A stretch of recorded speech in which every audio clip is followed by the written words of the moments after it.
euh, on connaît les promesses des mairies qui finissent jamais par arriver, quoi. Donc, Oui, mais on en voit plein qui fleurissent. Regarde, il y a, pour ne citer que ceux que j'ai vu passer sur les réseaux, il y a Pau qui vient d'avoir un gros bol, il y a Cabreton qui vont avoir un gros bol, juste à côté, Seignos vient d'en faire un. Tu en as un peu partout. Tu as des structures privées qui se sont organisées avec WeRide à Lyon, avec Pride à Strasbourg. Et c'est des choses qui, moi, à l'époque où j'ai commencé, il n'y avait absolument rien. hmm. Quand aujourd'hui j'entends les gens dire il n'y a rien, ça me fait doucement rigoler parce que je me dis, je pense qu'ils n'ont pas vu sur quoi on roulait nous. Nous, mis à part le fait d'avoir des pelles et de creuser, ben, il n'y avait absolument rien. Les parcs modulaires, c'était des cardinaux, des modules qui faisaient 1 mètre de haut en plastique. On appelait ça un skatepark. Et Et c'est des pour ça trottoirs. que. Et des trottoirs. Mais Ah bah, ouais. aujourd'hui, je trouve que on est en train d'être pris au sérieux parce que les communes se rendent compte que c'est pas simplement un sport qu'il pouvait dire de vandales, de branleurs, de gens qui se droguent ou qui picolent. Euh, c'est des sports qui sont reconnus et de plus en plus, il va y avoir des choses. Et je vois passer plein de pétitions des gens pour l'agrandissement ou la rénovation des skateparks. Et les communes vont justement s'y intéresser parce qu'ils se rendent compte qu'il y a un public derrière ça et c'est pas uniquement que du sport collectif avec du foot, du basket, et ainsi de suite. Et ces sports-là, qui sont des sports alternatifs, eh bien, ils ont le droit d'exister et il y a de plus en plus de pratiquants. Hmm. Il y a quelqu'un dans le Ah, chat qui demande c'est quoi un skatepark modulaire? Qui est capable de donner une réponse claire et précise? Bah moi, Vas-y. simplement, vas-y, vas-y, pardon. bah, c'est des modules pré-dessinés qui sont posés sur une dalle en béton, fixée au sol, telle une table de pique-nique par exemple, dans un parc. Enfin, c'est débile, mais c'est ça, c'est une dalle au béton avec des modules. Et moi, c'est ce que je kiffe le plus quand c'est bien disposé. Tu vois. Une bonne pierra, un quarter et un plan un fond, On est d'accord. ça me va très bien. Tant que c'est. Parce que je trouve que maintenant, les parcs en béton, il y a plein de petits trucs où ils se disent, ouais, on va faire un truc un peu fashion, artiste, urbain, machin et tout, et tu te retrouves avec des trucs. C'est Je suis inroulable. d'accord avec toi. En fait, pour la même quantité de béton, il aurait pu y avoir plus simple, mais après, peut-être que les mairies, maintenant qui se disent, bon, on va investir là-dedans, bientôt, peut-être, vont nous sortir des parcs, on va dire, potables, entre guillemets. Il y en a, hein, bien sûr. Mais Déjà, il y a un gros souci, c'est que ben, si on part du principe du démarrage d'un projet, c'est qu'en général, c'est souvent les habitants de la commune, les pratiquants de la commune ben, qui se rapprochent de la ville en disant voilà, on aimerait bien avoir un nouveau skatepark, que ce soit béton, modulaire, plaza, n'importe quoi, ou une contract. Et de là, ils essayent de voir un peu quel est le pratique. Et souvent, ben, il s'avère qu'il y a beaucoup plus de skateurs. Et c'est vrai que les skateurs ont plus tendance à vouloir quelque chose qui est très strict ou alors un bol super serré avec des courbes très rades. Et c'est vrai que souvent, ça ne correspond pas à des courbes BMX. C'est-à-dire que nous, dans la pratique, si on parle de bol ou de parc modulaire, on se rapprocherait plus de la pratique des gens qui font du roller ou de la trottinette parce qu'ils préfèrent les grosses courbes. C'est vrai qu'en skate, mis à part des bols comme on peut avoir à Marseille depuis presque 30 ans. Il y a trop des gros bols comme ça avec vraiment de l'espace, ou alors il faut partir en Espagne ou en Hollande où tu vois vraiment des grosses structures. Mais c'est compliqué aujourd'hui en fait. C'est essayer de faire quelque chose qui puisse contenter toutes les pratiques. Et c'est là vraiment le casse-tête des municipalités, c'est que en général ils ont des budgets qui sont limités entre guillemets. Et on va dire qu'un parc, ben, si tu as 300 000 euros de budget, tu peux pas faire un parc monstrueux. Et c'est vrai mm, qu'aujourd'hui, le parc au top du top, c'est entre 900 et 1 million d'euros parce que tu veux un côté street, tu veux un côté ball, tu veux ci, tu veux ça, et ça coûte très cher. Donc forcément, ben, c'est des investissements qui sont énormes. Après, vous me direz, combien coûte un rond-point? Mais je te rejoins, Patrick, c'est vrai. Et enfin, moi, genre, enfin, tu sais, vers chez moi, à La Rochelle, genre, c'est. En effet, tu as raison sur le point que ça se démocratise et qu'on voit de plus en plus de skateparks. Ça, c'est plaisant. Le point que tu as dit, il est très vrai et bon, c'est un fait, mais en fait, moi, ça m'agace vraiment. Parce que, en effet, la majorité, c'est les skateurs qui ont plus le droit de regard sur les projets, de comment disposer les trucs et tout ça. À La Rochelle, jusqu'à l'année dernière, on avait un super parc avec une grosse sunbox vraiment en bois, vraiment des Celui où quarters, roulait des mini, Florence des hips et Soulas? tout ça. De quoi? Celui où roulait Florence Soulas? Bah oui, bah voilà, celui où on roulait avant. Et là, ils ont rasé et ils ont fait plus une street plaza, tu vois, avec des planks qui font au maximum 60 cm de haut, des curbs tu dois en avoir 6 ou 7, des rails de partout, tout ça. Et c'est vrai que j'ai parlé de ça il n'y a pas si longtemps avec un mec de chez nous qui est parti à Corby en Angleterre, toi. Tu dois connaître le parc. Et il m'a dit, je suis arrivé là-bas et je ne savais pas passer une funbox. Il me dit, parce que Et chez ouais. nous, et c'est vrai que quand tu fais le constat, en effet, en fait, les mairies, tu as l'impression qu'elles ouvrent un cahier Ikea. En fait, bah, tu sais, les constructeurs de skateparks, ils proposent des trucs plus ou moins préconstruits. Voilà, on va faire ça, ça, ça, qui rentrent dans un budget global des mairies plutôt acceptable. Et c'est vrai que tu as raison, on voit beaucoup plus de skateparks maintenant. Par contre, bah, dès que tu veux bouger, dès que même, tu vois, en Espagne, tu vois la gueule des bols en Espagne, quand même, c'est pas les mêmes que chez nous. Non. Et nous, on n'est pas habitués à rouler des trucs comme Il y a des ça. bols en Et je France? pense que il y a un double discours qui n'est pas forcément cohérent. C'est certes, il y a plein de skateparks qui se font, donc ça démocratise l'image et c'est bien. Par contre, quand tu les roules et quand tu as été habitué à rouler autre chose, genre moi, j'y vais même plus au parc à La Rochelle parce que je me fais chier. Genre, rouler Ah, un ben là, curb, je te comprends 100%. Ouais. tu vois, et moi qui ai Le, l'habitude le souvent d'aller en souci, c'est Angleterre, le. je vais dans des gros parcs couverts, bah, genre, maintenant, je passe des funbox, je raccroche sans cesse parce qu'on n'a plus ça ici, tu vois. Non, Et c'est du coup, clair. je pense que c'est le souci que vous avez un peu, du coup, avec la Fédé maintenant. Enfin, maintenant, vous avez un centre d'entraînement, mais globalement, en France, c'est pas ce qui se passe, tu vois. Il y a une Ah, ben pour te dire, démocratisation, mais à l'époque, on était obligé de partir à l'étranger pour s'entraîner. ouais, Et voilà. c'est vrai que c'est un souci, mais tu vois, ça soulève quelque chose, c'est le manque d'unité. C'est-à-dire que les gens, par égoïsme, vont dire, ben, on va se concentrer que sur notre pratique. Et c'est vrai que ben, il va y avoir une poignée, une minorité ou une majorité, je ne sais pas, de skateurs ou une autre discipline qui vont dire, ben, ça nous va parfaitement. Par contre, à aucun moment, ils vont se soucier des autres pratiques. Et même si je ne suis pas un pro trottinette, eh ben, il faudrait qu'un parc puisse pouvoir accepter tout le monde et que surtout ça plaise à tout le monde. Et c'est vrai que c'est le gros souci, c'est que les communes aujourd'hui, ils sont un peu démunies dans le sens qu'ils mais ils n'ont pas cette expertise, ils ne savent pas. Et s'ils tombent devant soit un fabricant, soit un groupement de personnes qui mènent le projet et ils sont peu scrupuleux, ben forcément, à un moment donné, tu te retrouves avec des structures qui sont pourries. C'est vrai que ben, ça, j'espère que ça va changer, qu'il y aura de plus en plus de gros parcs. Tu vois, dans le sud-est, il y a de plus en plus de belles structures, des jolis bols, tout ça, qui sont assez hauts. Et ne serait-ce que. Vous avez déjà vu le bol de Martigues? Pas du tout. Non, ça me dit rien. Non. Le bol de Martigues, c'est la Californie. Tu as des courbes à 3,50 m de haut. Ah C'est ouais. un truc de psychopathe. C'est pas Tu as celui des qui est gens vers la nuit photos. là? Non, ça n'a rien à voir. Je confonds totalement. Non, non, Non. celui-là, c'est plus une œuvre d'art. Je crois qu'il est fait en D'accord, France, autant je pour moi. pense, celui-là. Mais celui-là se roule, mais ça a plus été un délire d'un artiste.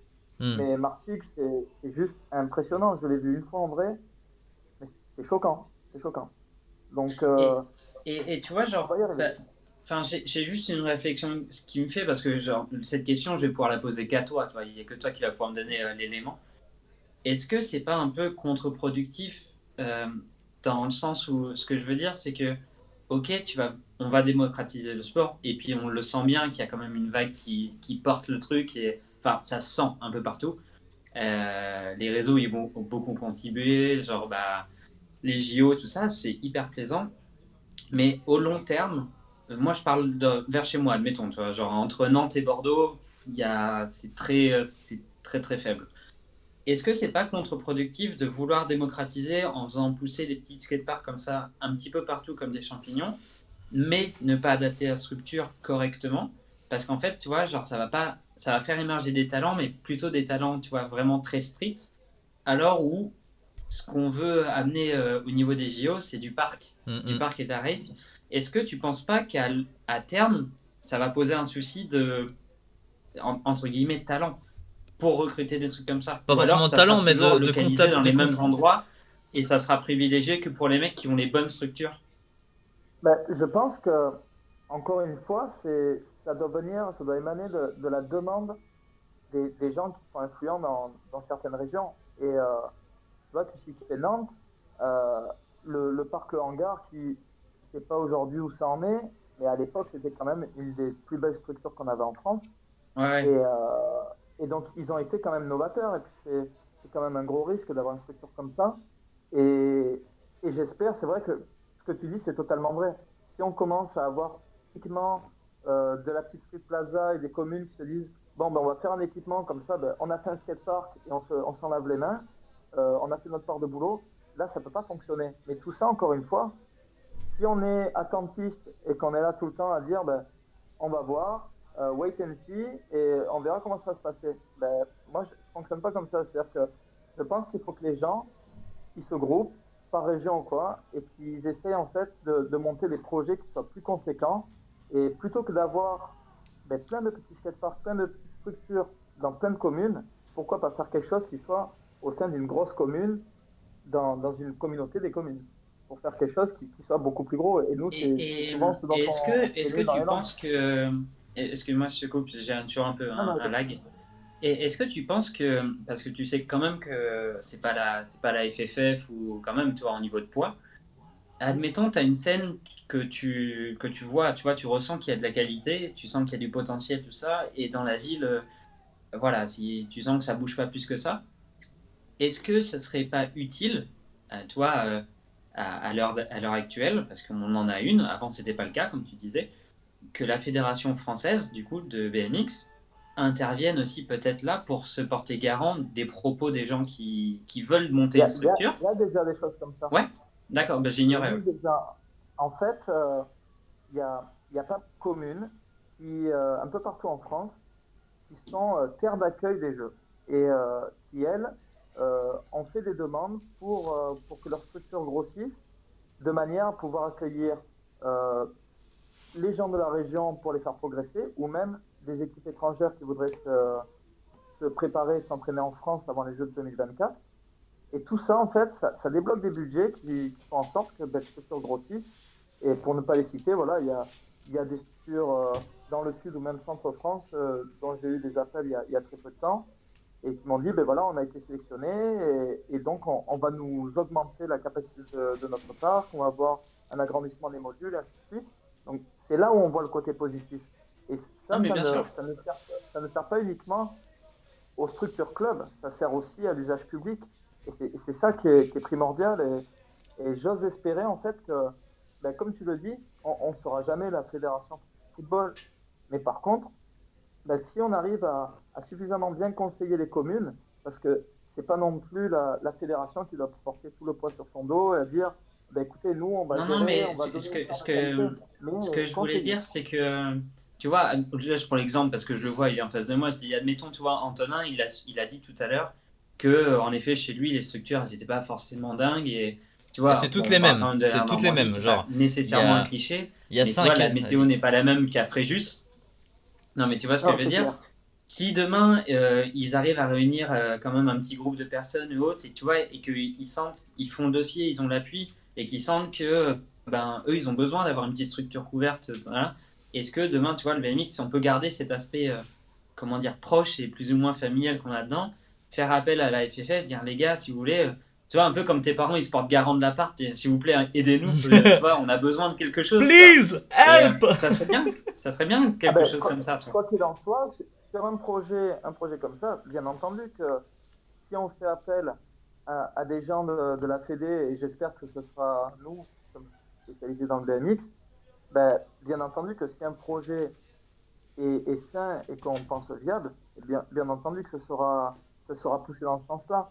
Et je pense que, tu vois, la Normandie, ben, voilà, ça, comme tu disais, sans stigmatiser tout ça et parler du fait qu'elle est le mouvement, il y a tout un potentiel dans le sens de dire ben, développer une scène, développer justement le fait que ce soit une des régions qui est vraiment dans le nord, qui peut avoir de la capacité d'accueil pour les Anglais, par exemple. Ça, il faut jouer sur plein de choses comme Mhm. ça. Et Ah, bien sûr, ouais. il y a Mais énormément de choses à faire. c'est là où ça peut être hyper intéressant aussi, tu sais, de même de nouer une relation différente par rapport peut-être à d'autres fédés ou autre, c'est montrer cet esprit-là qui est vraiment établi depuis longtemps, juste le mettre à plus grosse échelle et le montrer sur un autre créneau, quoi. Je pense que ça pourrait être intéressant aussi. Enfin, c'est quelque chose qui me Totalement. vient à l'idée. Par rapport à la Fédé, on a eu l'impression, enfin moi après je connais pas les détails et tout, mais d'un point de vue on va dire petit rider du coin, on va dire c'est un peu comme quand Disney ils ont racheté Star Wars, tu sais. C'est genre ils arrivent, ok on va faire ça, mais on va dire les petits crews n'ont pas spécialement eu c'est à côté, tu vois. C'est comme à Saint-Quentin, là où j'habitais avant, tu avais le Vélodrome national, et nous, on n'a pas spécialement le droit d'y rouler, quoi. Tu sais, tu as la piste de race de l'équipe, machin et tout, et ils auraient fait un skatepark dedans, on serait là. Salut, on va rouler un parking à côté. Tu sais, c'est une impression qu'on a eue. Après, je sais pas, j'ai pas Et suivi. je comprends totalement ce que tu veux dire. En fait, c'est sûr que mais ça paraît élitiste d'avoir d'un coup une énorme structure pour que l'équipe puisse s'entraîner, ainsi de suite.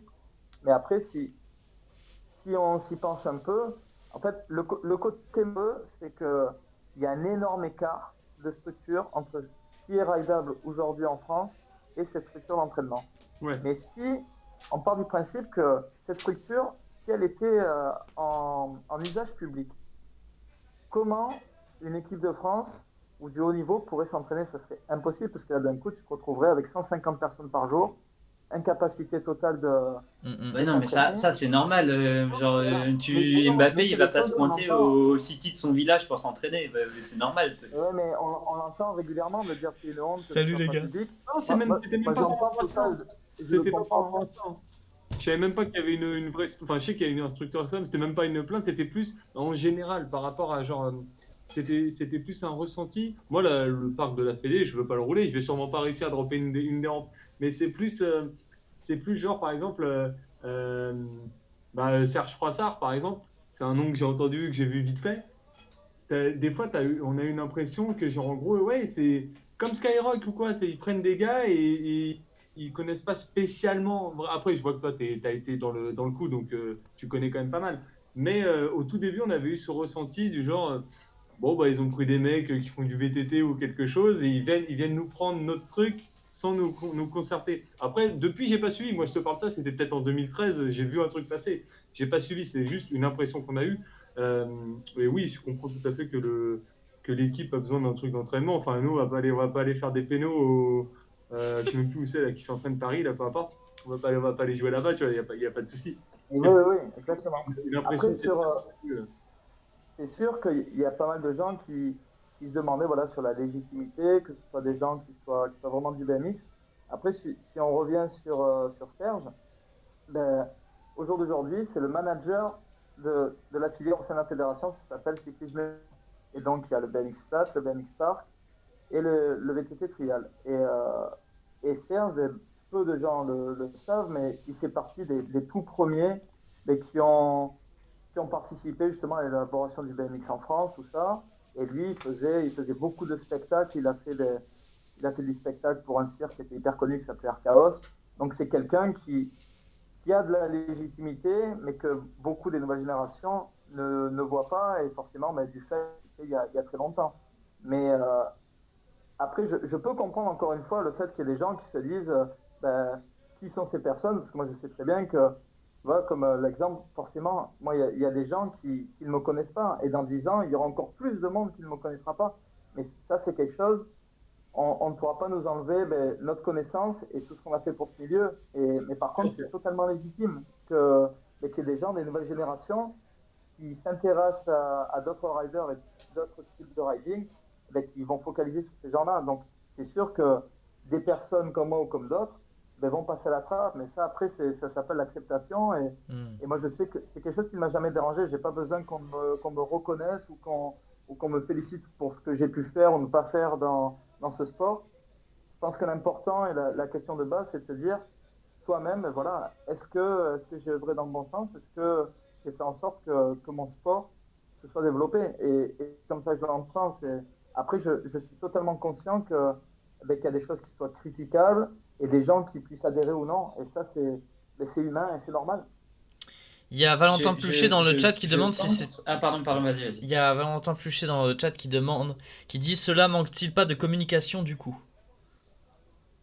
Est-ce que ce serait pas lié à un Mais problème de la communication? communication, Ouais, vas-y. quoi qu'il en soit, tu vois, ça c'est un sujet qu'on aborde régulièrement en disant, ben, je pense il faut donner une communication qui soit plus à même du BMX. Et c'est vrai que ben, je pense qu'il fait peur à beaucoup de gens, c'est se dire, euh, c'est au sein, maintenant le BMX Freestyle est au sein d'une fédé, même si ça a été aussi auparavant, parce que moi, pour vous dire, j'ai été champion de France FFC en l'an 2000, quoi. Donc c'était déjà FFC, et après on est sorti de ça.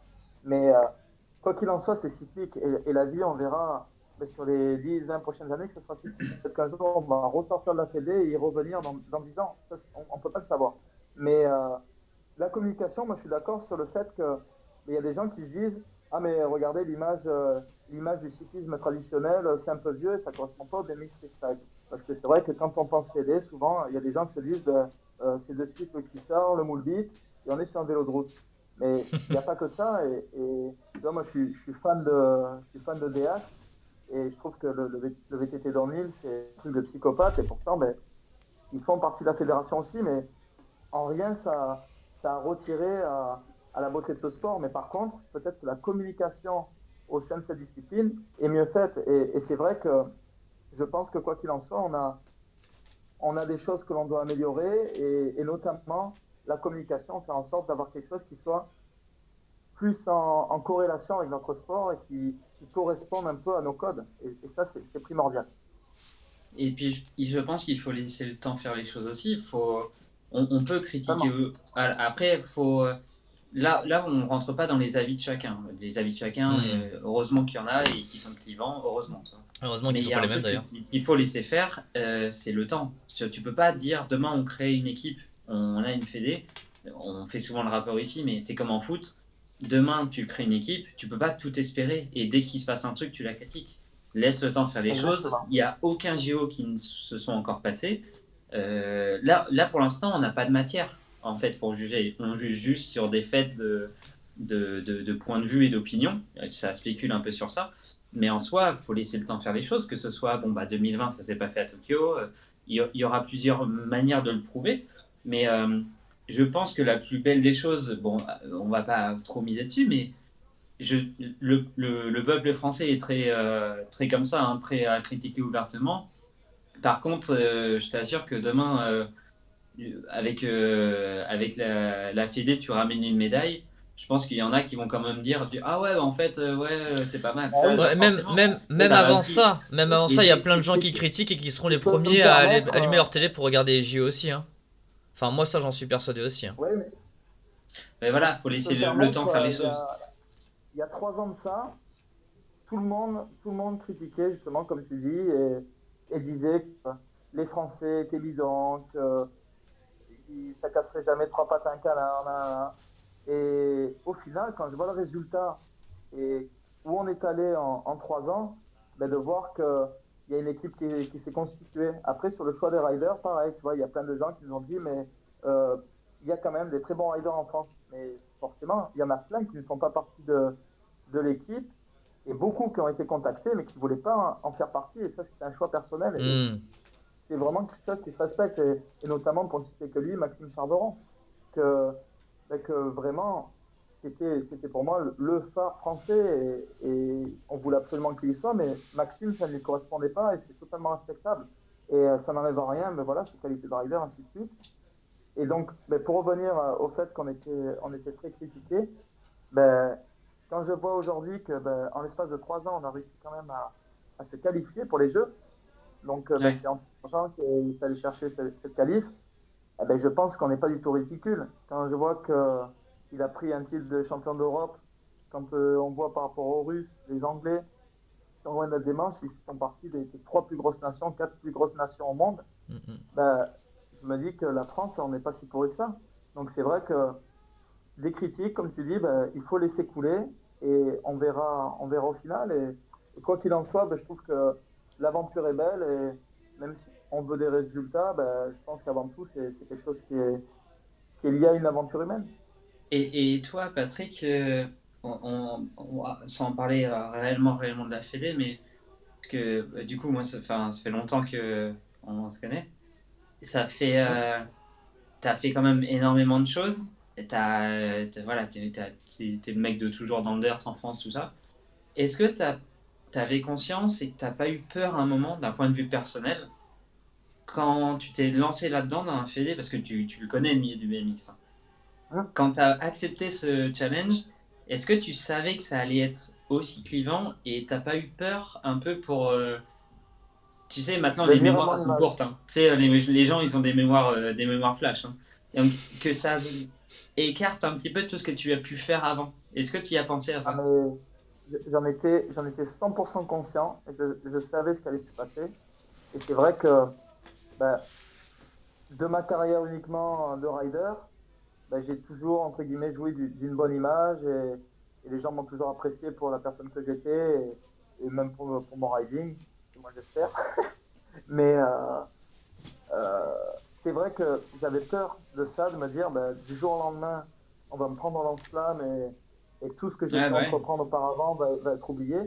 Mais je me suis dit aussi que ben, si c'était pas une personne qui, je pense, être intègre et avoir toujours véhiculé une bonne image au sein de cette discipline, je me suis dit, je préfère avoir ce rôle-là plutôt que justement, ben, peut-être que ça tombe dans les mains de quelqu'un d'autre qui sera peut-être un peu plus carriériste ou vouloir juste assouvir ses besoins. Et voilà, donc c'est au jour d'aujourd'hui, je l'assume à 100% et je suis content d'avoir fait ce choix parce que c'est, quoi qu'il en soit, c'est ma vie, le BMX, et c'est quelque chose qui me colle au trip. Et tu vois, à 41 ans, ben, je continue Ouais. à penser comme un gosse, tout le temps sur le vélo, enfin voilà, mis à part quand je suis cassé. Mais c'est quelque chose qui fait partie de moi c'est loin, loin d'un intérêt financier. C'est vraiment ce côté passion. Et tu vois, il y a plein de choses que les gens ne savent pas. Je pense qu'il n'y a personne qui est au courant. C'était pour les Jeux Olympiques de 2008 que j'étais assistant entraîneur de l'équipe de race pour les JO. Ça, personne ne le sait. Et là, du Et coup, t'es entraîneur d'équipe de donc, France? je suis l'entraîneur national ouais, de l'équipe de freestyle.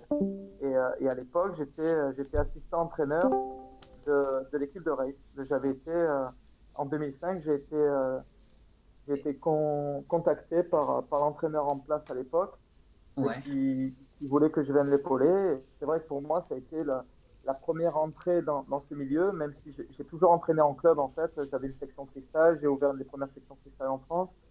Et c'était une passion de véhiculer un peu ce que je la On se dose. demande comment du jour au lendemain, genre, est-ce qu'il y a des, comment dire, tu dois plus ou moins postuler? Est-ce que il y avait deux ou trois personnes en lice? En fait, j'ai pas Comment entendu la tu réponse. deviens en fait entraîneur?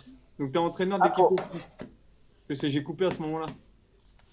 au jour Oui, d'aujourd'hui, je presque. suis entraîneur national de l'équipe de France de BMX Freestyle. Alors, j'ai une question Et, très importante. Oula. Pourquoi il n'y a pas Karim Benzema? je suis désolé, mais c'est lequel Benzema? Ah, je sais pas, ça fait une semaine que je révise ma vanne et j'ai une perte de connexion là, fait que je lâche tout.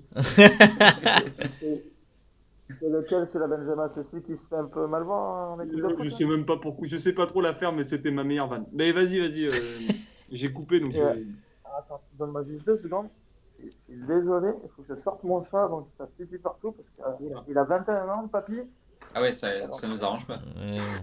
non, non, en plus, moi, Pas la quille. ça c'est tout. Et donc, ouais, la question c'était ben, comment on devient et est-ce que j'ai postulé? Alors, Ben oui, la réponse, genre est, voilà, faut rien. Nous on est là, nous on nous a jamais appelé, tu vois. Bon, toi t'as un passif quand ah ben, même, ou un passé, je je sais te pas raconte comment. l'histoire, c'est que pas mal de gens ont postulé et moi je n'ai pas postulé. Et donc, du coup, quand j'ai su que c'était haut niveau, et je connaissais Serge depuis longtemps, et je me suis contenté de lui envoyer un message en disant que j'étais content de voir qu'il allait avoir une reconnaissance de notre sport. Et je lui ai juste dit, si tu as besoin de conseils ou quoi que ce soit, n'hésite pas, et ça me fera plaisir eh ben, de répondre à des attentes ou quoi, si tu as besoin de conseils sur un choix de pilote ou quoi. Et ça s'est passé comme ça en fait. Et parce Ok. que j'ai été le seul qui a pas essayé de se vendre en fait. Parce que c'était pas du tout ce qui m'intéressait, parce que j'avais déjà le magazine, j'avais ma structure de création de bike park, les shows. Donc j'en étais jusque là. J'avais une émission pour le groupe M6. Je faisais une émission avec Sarah Légito où on essayait plein de sports. Donc j'étais gavé de boulot. Et après, ça arrivait à une période où ben, malheureusement j'ai perdu ma mère. Et donc j'avais vraiment la tête ailleurs. Et c'était pas du tout. J'avais pas dans l'optique de me dire, mais tiens, je veux absolument ce job. Et donc, je pense que ce qui a séduit, c'est que j'ai pas gratté, quoi. T'es arrivé avec la vraie passion, et justement, on en parlait la semaine dernière, c'est Mm. de soutenir, on va dire, d'amener, on va dire, pas la pierre à l'édifice, mais tu sais, si quelqu'un fait quelque chose qui te semble cool, tu vas lui dire ou tu vas le féliciter. Totalement. Son but, plutôt que de même, je pense pas que tu fasses ça, mais tu sais, des fois, les gens critiquent très vite certains trucs. On parlait l'autre fois entre nous, tu sais, des pouces rouges sur YouTube et tout, et genre de quelle tristesse il fallait être pour mettre un pouce rouge sur quelque chose plutôt que d'aller féliciter quelqu'un qui a fait quelque chose que tu aimes bien, tu vois. Bah, c'est ça. Et je pense que tu Et arrives si avec ce cœur-là, tu vois. t'aimes pas, tu regardes pas. Et puis, je pense que c'est l'humanité qui part un peu en couille. Je pense qu'il nous manque des gens qui devraient se contenter simplement de dire quand c'est bien. Et forcément, des fois, il faut dire quand ça va pas. Mais ton exemple de YouTube et des pouces rouges, c'est parfait, quoi. C'est que tu as toujours les gens qui ont ce caractère un peu haters et qui ont besoin de s'affirmer en dénigrant les autres. Et ça, c'est quelque chose, moi, qui m'a toujours rebuté. Et je trouve qu'on n'a pas besoin de ça. Et il suffit de dire quand ça nous plaît, quoi. Mm.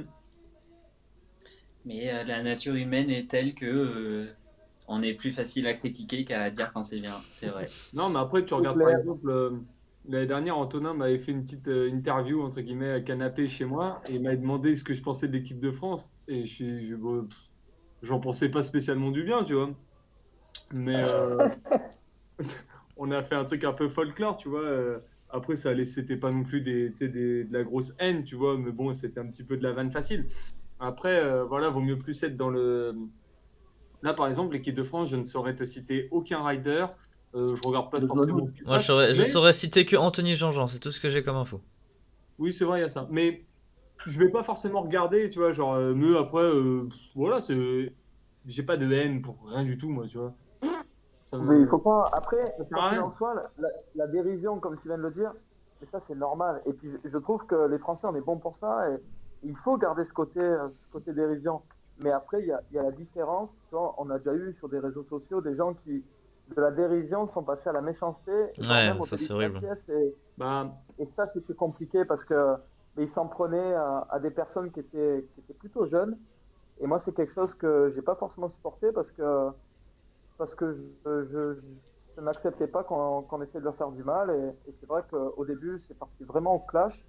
Au jour où je me suis dit que ben, j'ai alimenté juste leur haine en répondant. Et on a décidé de tout arrêter, de dire ben, laissons-les. Et puis voilà, à un moment donné, ils vont s'essouffler. Et c'est ça qui est dommage, en fait. C'est que ça rejoint encore ce que disait Jessie, c'est que on retombe sur le truc de. On laisse même pas la chance, on critique. Et par contre, si ça marche, là, d'un coup, on va vite oublier qu'on avait critiqué. Et je pense que ça devrait changer parce que tout le monde a le droit d'exister de quelque manière que ce soit. Et donc voilà, il suffit de ne pas déranger les autres. C'est tout. Et Patrick, en plus, je sais que je suis bien placé pour étayer son propos. Quand j'étais vraiment, vraiment plus jeune, je crois que c'est toi qui m'as fait ma première parution magazine, du coup. Oui, C'est toi qui me l'as c'est faite. clair. Tu Stylé. t'en Je me souviens? rappelle, bien sûr, tu avais fait ton interview. Hein. Ouais, et Ouais, c'était du coup, dans ton magazine, dans Art, et c'était en ouais, ça marche. 2012, je crois. Et Ça marche. Je me rappelle très bien.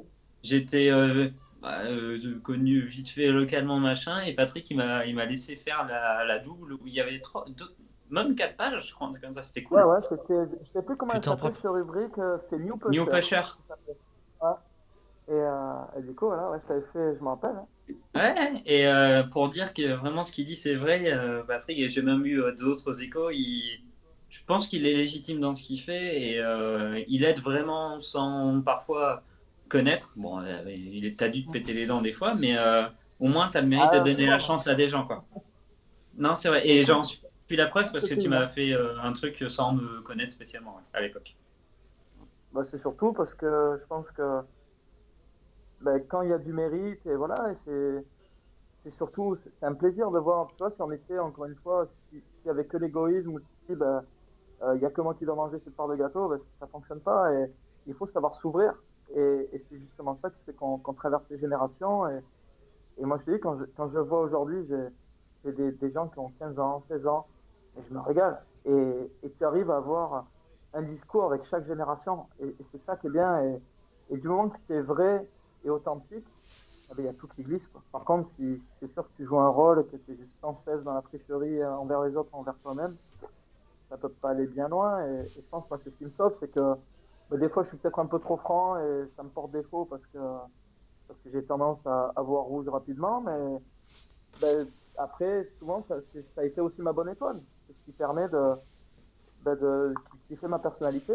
Et c'est comme ça, c'est que ben, je supporte pas l'injustice et à l'inverse, ben, j'aime beaucoup aider les autres et voir que, ben, que les gens sont sereins, contents et qu'ils puissent s'épanouir. Et, et autre question, là, elle me vient comme ça. Pourquoi le magazine il s'est arrêté? Ben, tout simplement, déjà Internet, ça a fait énormément de mal. Et on était à un stade où, tu vois, les magazines à l'époque, à la grande époque de Crime et même de Soul, euh, les pages de pub, ça coûtait très cher. Mhm. Et c'est vrai qu'il y avait beaucoup de marques, pour ne citer que du Ispac ou du Pouline, qui étaient capables de payer du 2500 € pour une page.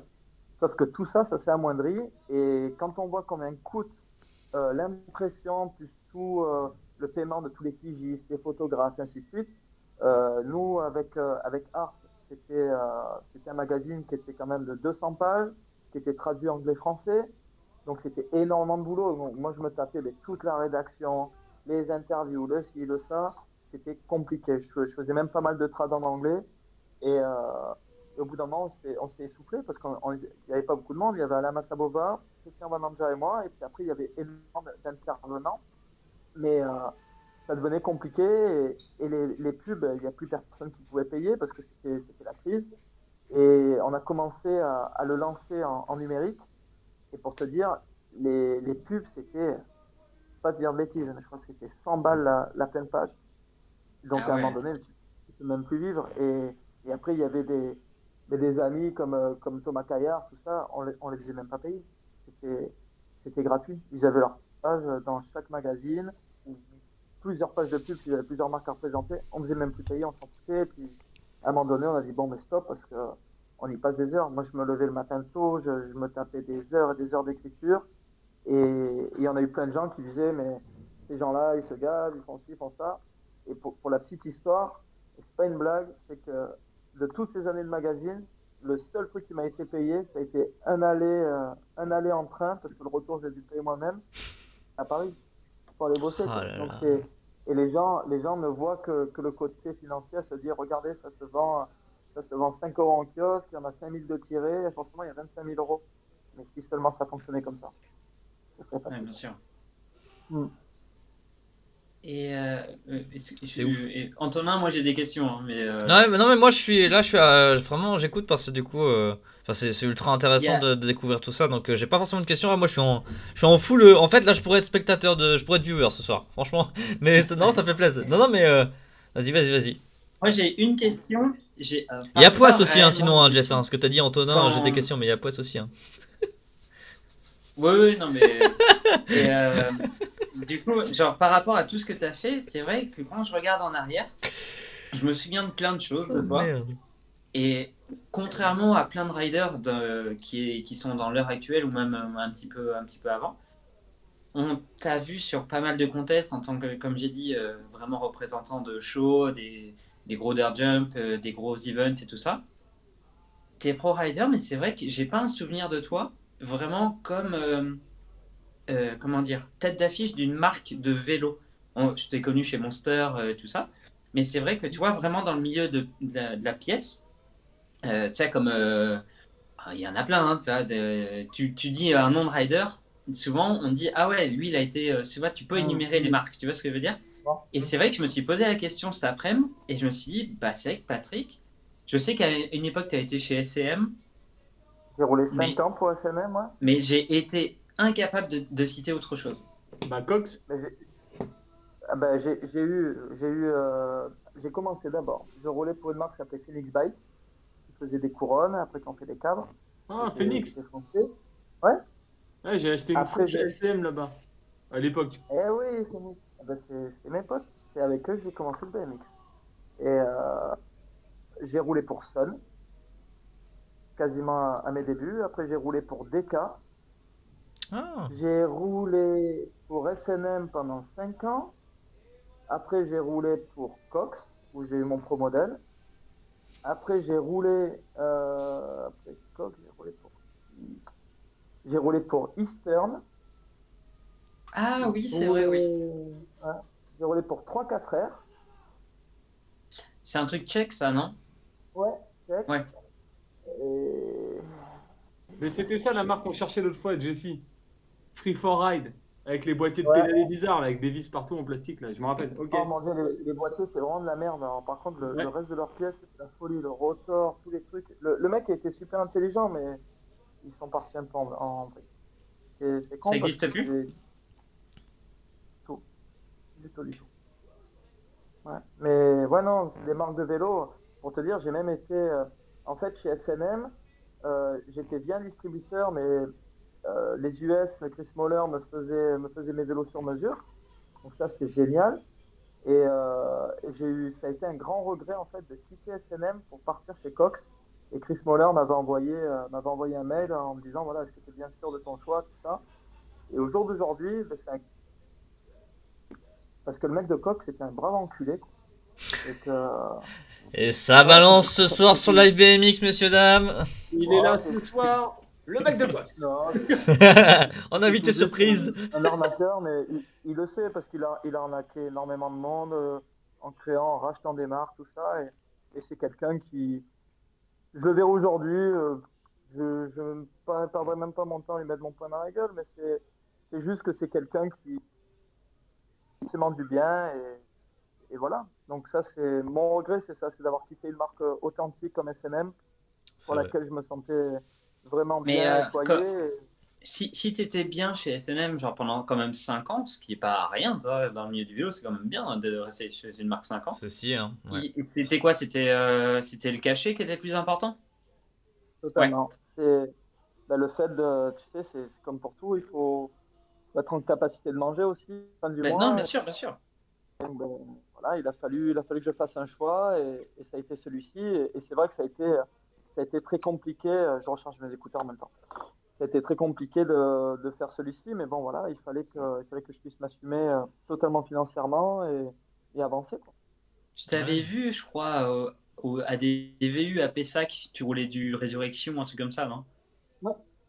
Ouais. C'était nul. Mais hein? Les pièces, elles étaient nulles, hein.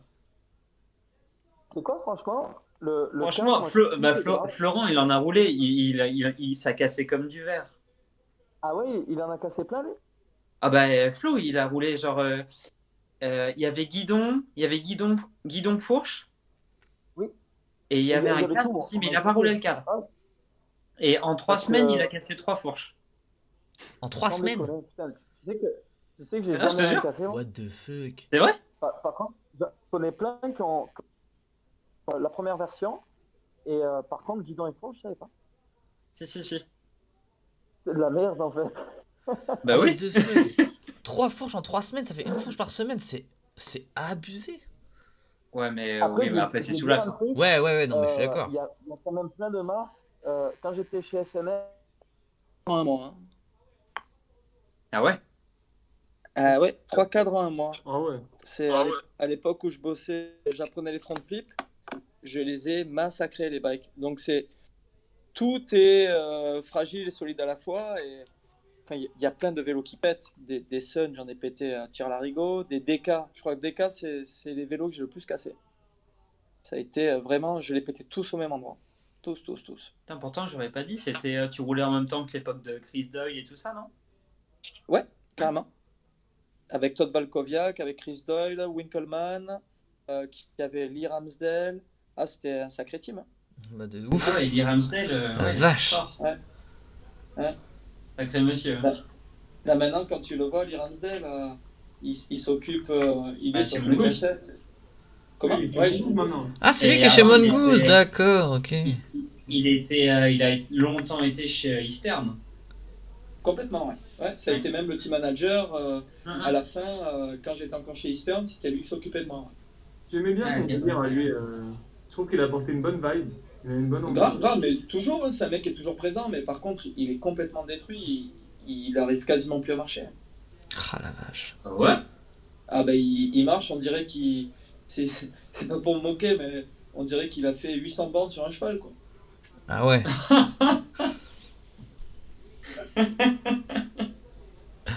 Ah merde. Oh Putain. shit! En plus, Oh, la quille. Lé, moi je l'ai rencontré une seule fois. Genre, il est vraiment. Moi je suis pas très grand, tu vois, mais lui, il est genre vraiment petit en plus. Et ouais. Ah, ça doit être moche à voir. Ah, mais il a des jambes qui sont totalement arquées, comme si, ouais, il a été Il a fait attaché à un 800 tonneau. km en poney, le mec. Sa vie, c'est le poney, quoi. Oh Ah merde. merde, bon bah, shout Oh, out Lee si tu nous entends. oh là là. Ouais. Bah Ouais. écoute, c'était. Et donc, tu vois, genre, c'est ce que je voulais dire. Genre, quand je fais la rétrospective, t'as fait plein de choses, mais je trouve que t'as pas eu une marque qui t'a genre vraiment impacté, qui t'a. Enfin, je veux dire, ça fait quand même longtemps que je roule, mais même en rétrospective, toi, ta Oui, qui a marque phare, vraiment boosté sur sa ouais. communication avec moi, c'est clair. Ouais. Mais ouais, t'es d'accord aussi avec ça. Ah ben, moi, c'était plus les marques qui m'ont le plus poussé, ça a été Monster, après des marques de fringues. Avec, à l'époque, j'étais chez Gotcha il y a très très longtemps et qu'eux, ils avaient vraiment une grosse com sur moi.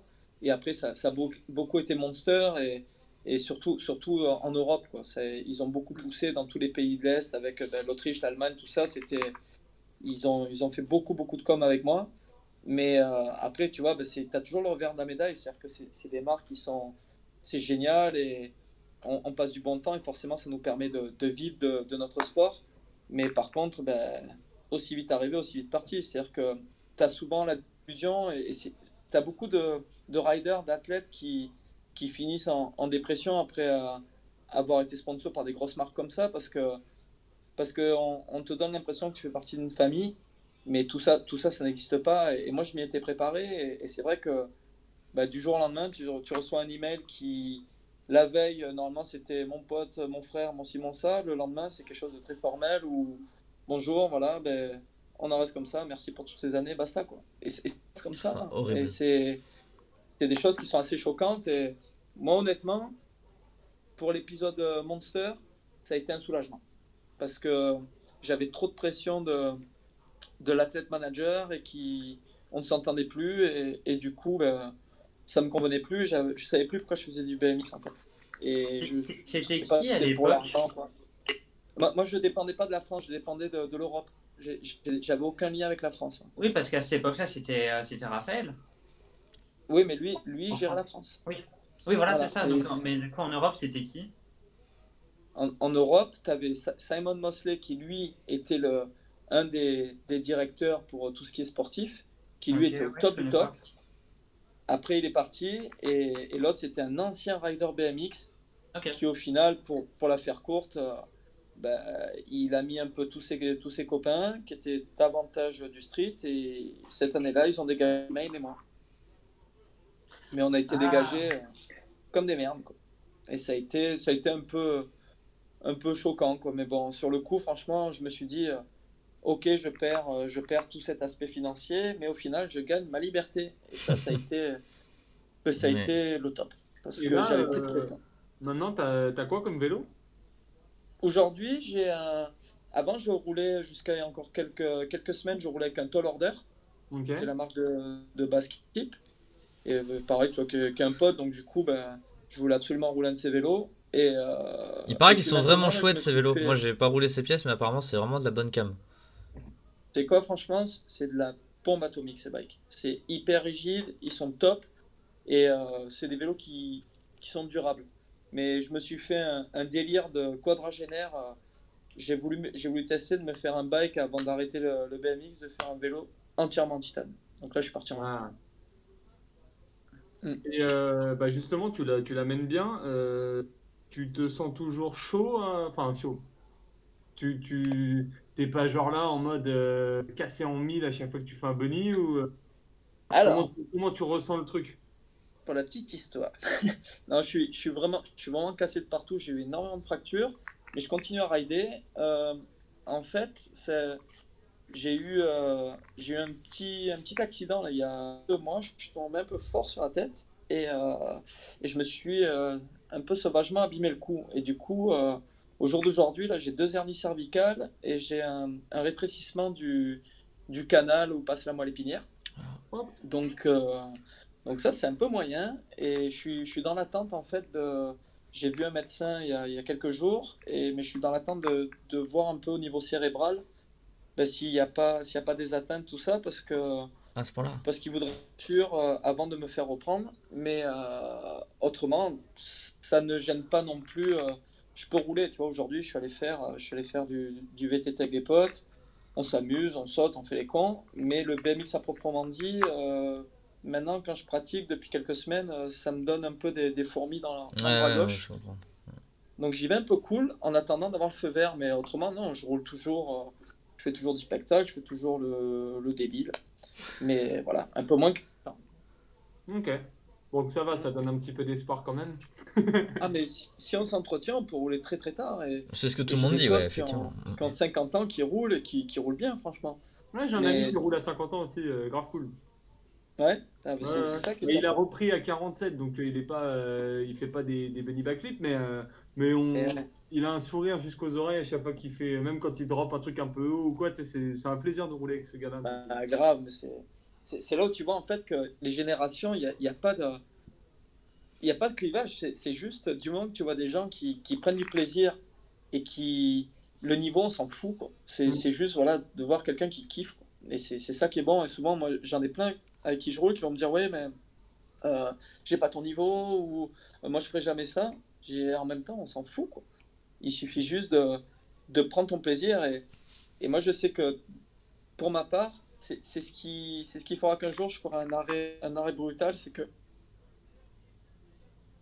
pas, je me vois pas juste rouler et faire un baigne-up ou quoi, parce que j'ai toujours connu que le côté tricks, ainsi de suite, et je sais pas pourquoi, c'est ce qui me fait vibrer, quoi. Donc, au jour d'aujourd'hui, je me dis que si on me dit tu peux juste rouler et cruiser, je pense que j'arrêterai.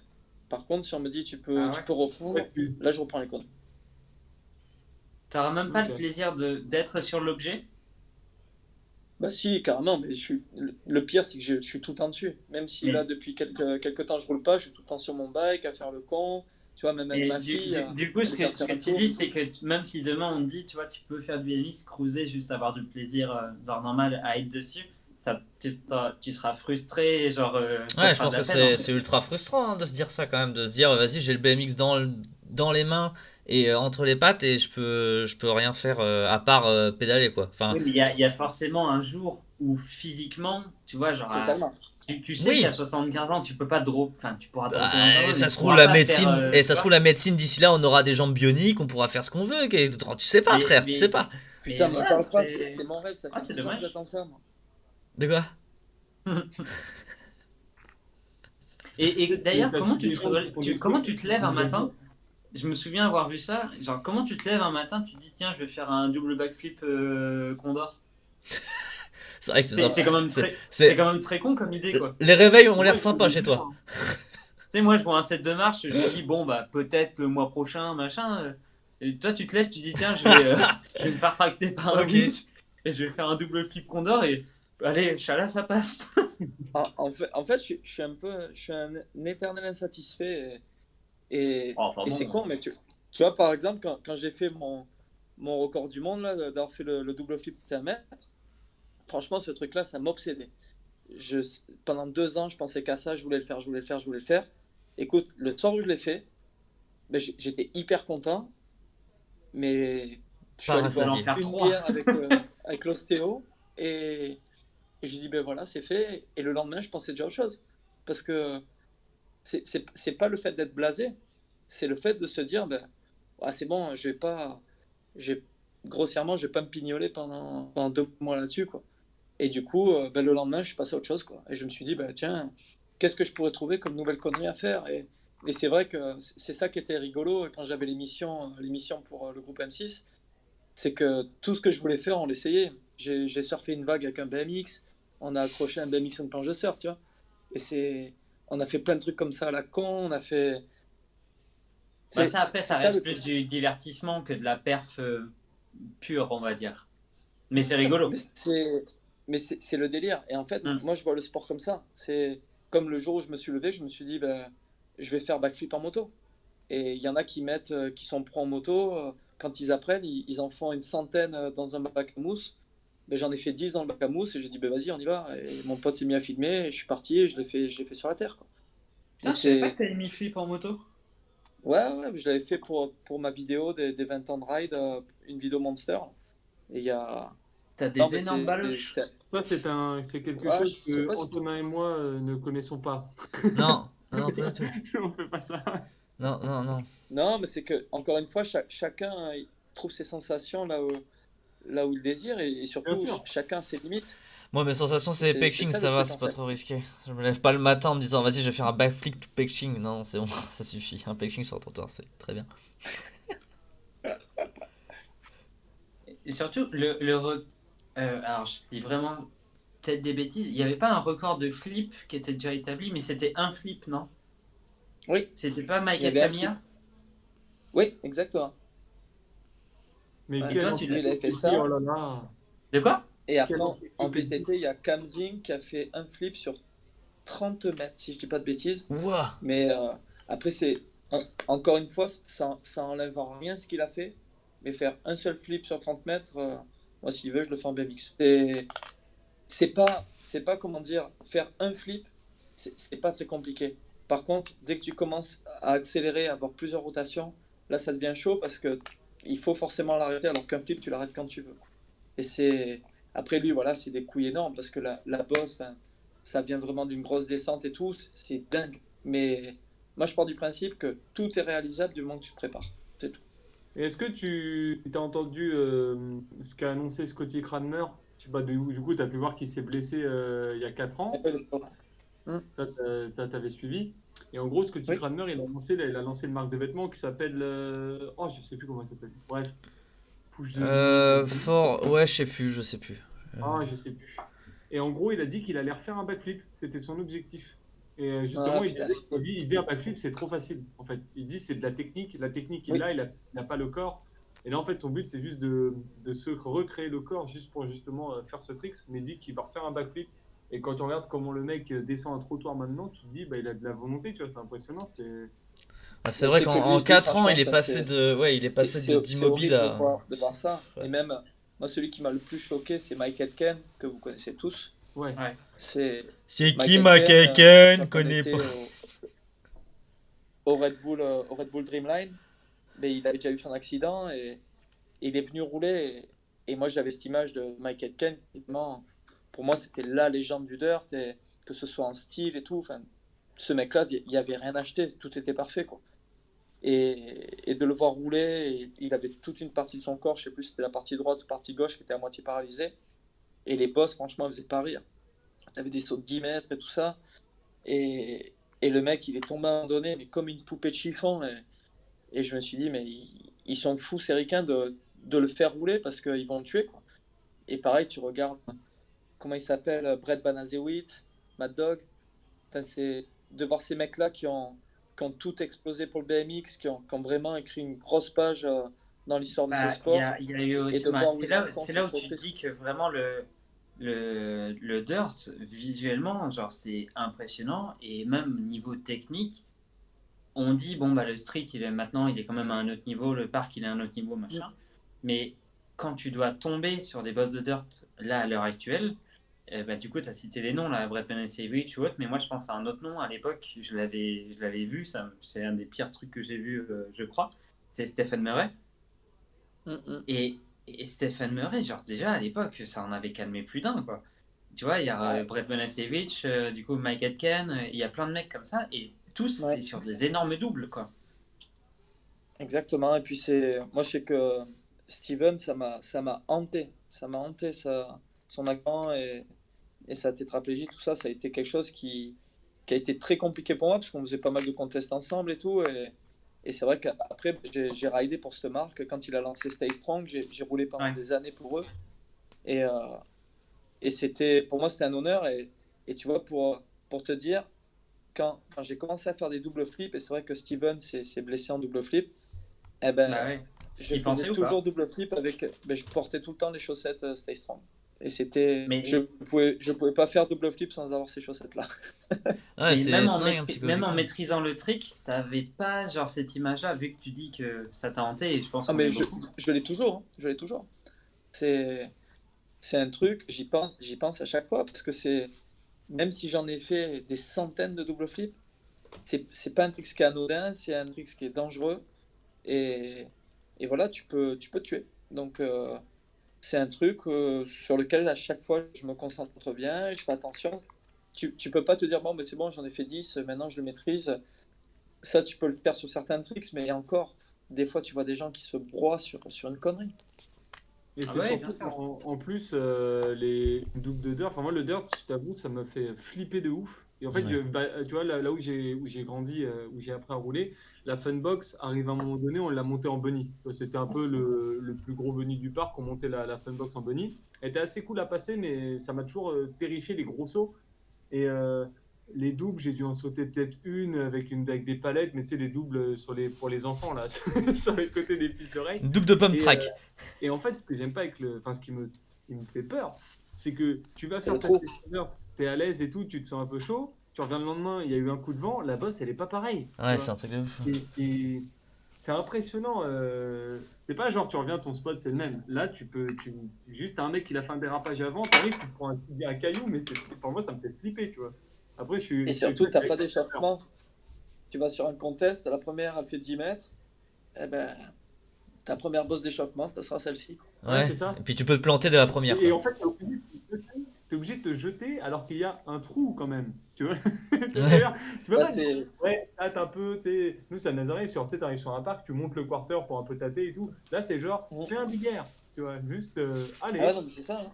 Mais Et, après, voilà, c'est l'expérience et il faut être sûr de soi. ouais. De toute façon, tu Et- peux pas faire un refus d'obstacle, sinon tu finis comme les mecs tu sais, qui courent comme ça en l'air là, et qui s'éclatent. Oh, tu te fais encore Non, plus mais mal quand tu j'en ai refuses vu, que moi, quand tu y vas, quoi. à l'époque, Jessie, t'as dû venir au championnat du monde à Cologne et tout, là.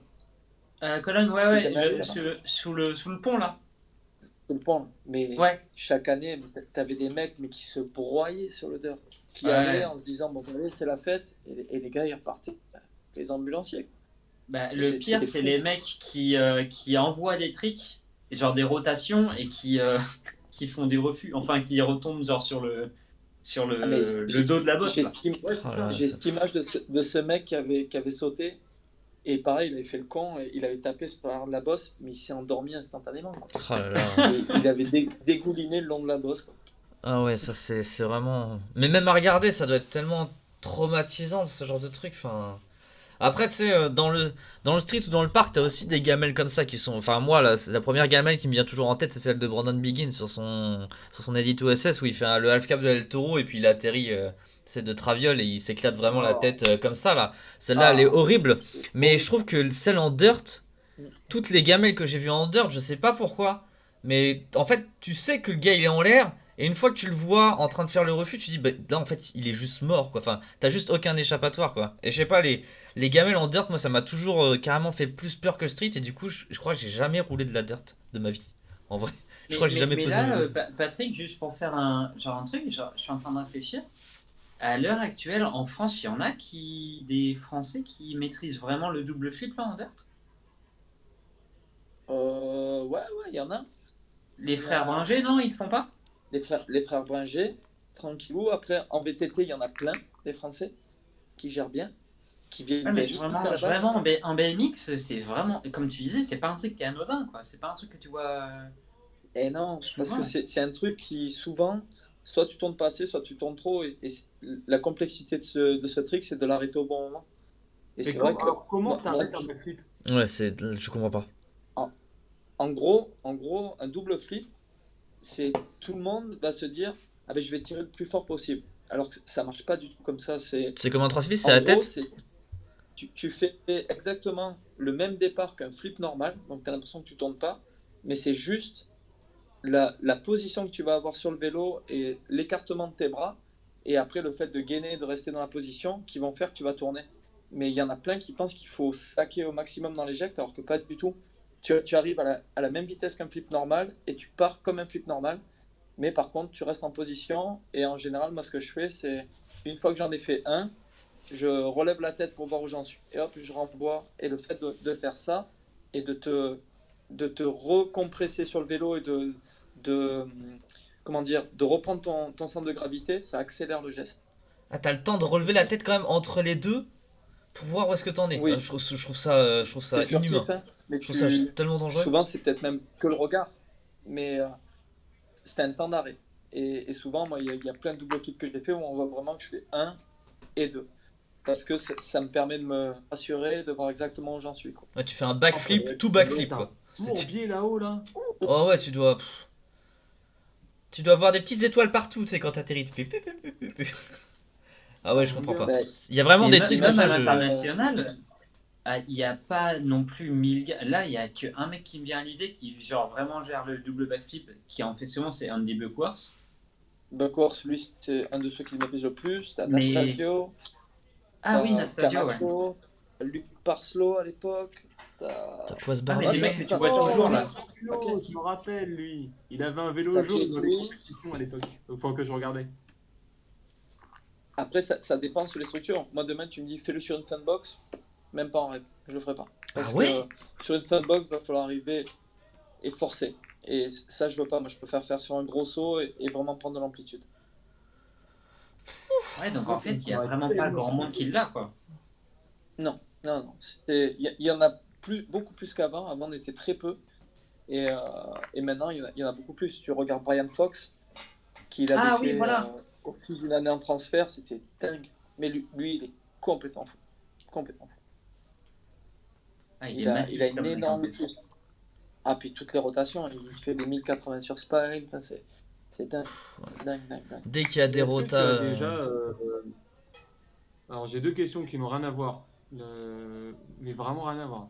La première, est-ce que quand tu te balades dans la rue, tu repères des spots de street ou alors vraiment ça te passe à côté Ah En fait, non. peu Bah, importe, même si c'est le vélo ou pas, je me balade et je fais oh! Tu sais, Ah, mais grave. t'as Bah, toujours. du street, j'en ai beaucoup fait, hein. J'en ai beaucoup Oui, non, fait. Et moi, ce que je kiffais surtout, c'était les vols incurvés en street. Mhm. Tu vois, Ah. ce que tu trouves souvent sur des ponts et tout. Et, ça c'est oui. Après, ce qui fait que j'ai quasiment stoppé le street, c'est que j'ai un genou qui est vraiment mort et une cheville qui est fatiguée aussi de l'autre côté. Mais autrement, non, je trouve ça génial parce que justement, tu te sers du mobilier urbain, c'est place à ta créativité. Et le street, pour ça, c'est formidable. Quand tu vois les edits qu'on trouve, enfin, pour moi, la dernière edit qui m'a le plus choqué, c'est celle d'Enerson. Ouais. Bah oui, oui, on en parlait. Là, Et, c'était. alors, l'autre C'est question. game changing. Enfin ça enfin moi c'est ce que je dis à chaque fois. Même sur le plan de la vidéo, je la trouve pas excessivement incroyable, Mm. mais sur le plan tricks, elle est dingue. Et pour moi, enfin je suis pas dans le milieu depuis très très longtemps non plus, mais j'ai l'impression que c'est quand même une vidéo qui révolutionne entre guillemets la manière dont on Ouais. peut voir le street aujourd'hui. Moi, Parce que de mon humble avis, c'est le meilleur rider au monde, toutes disciplines confondues. Dennis Anderson.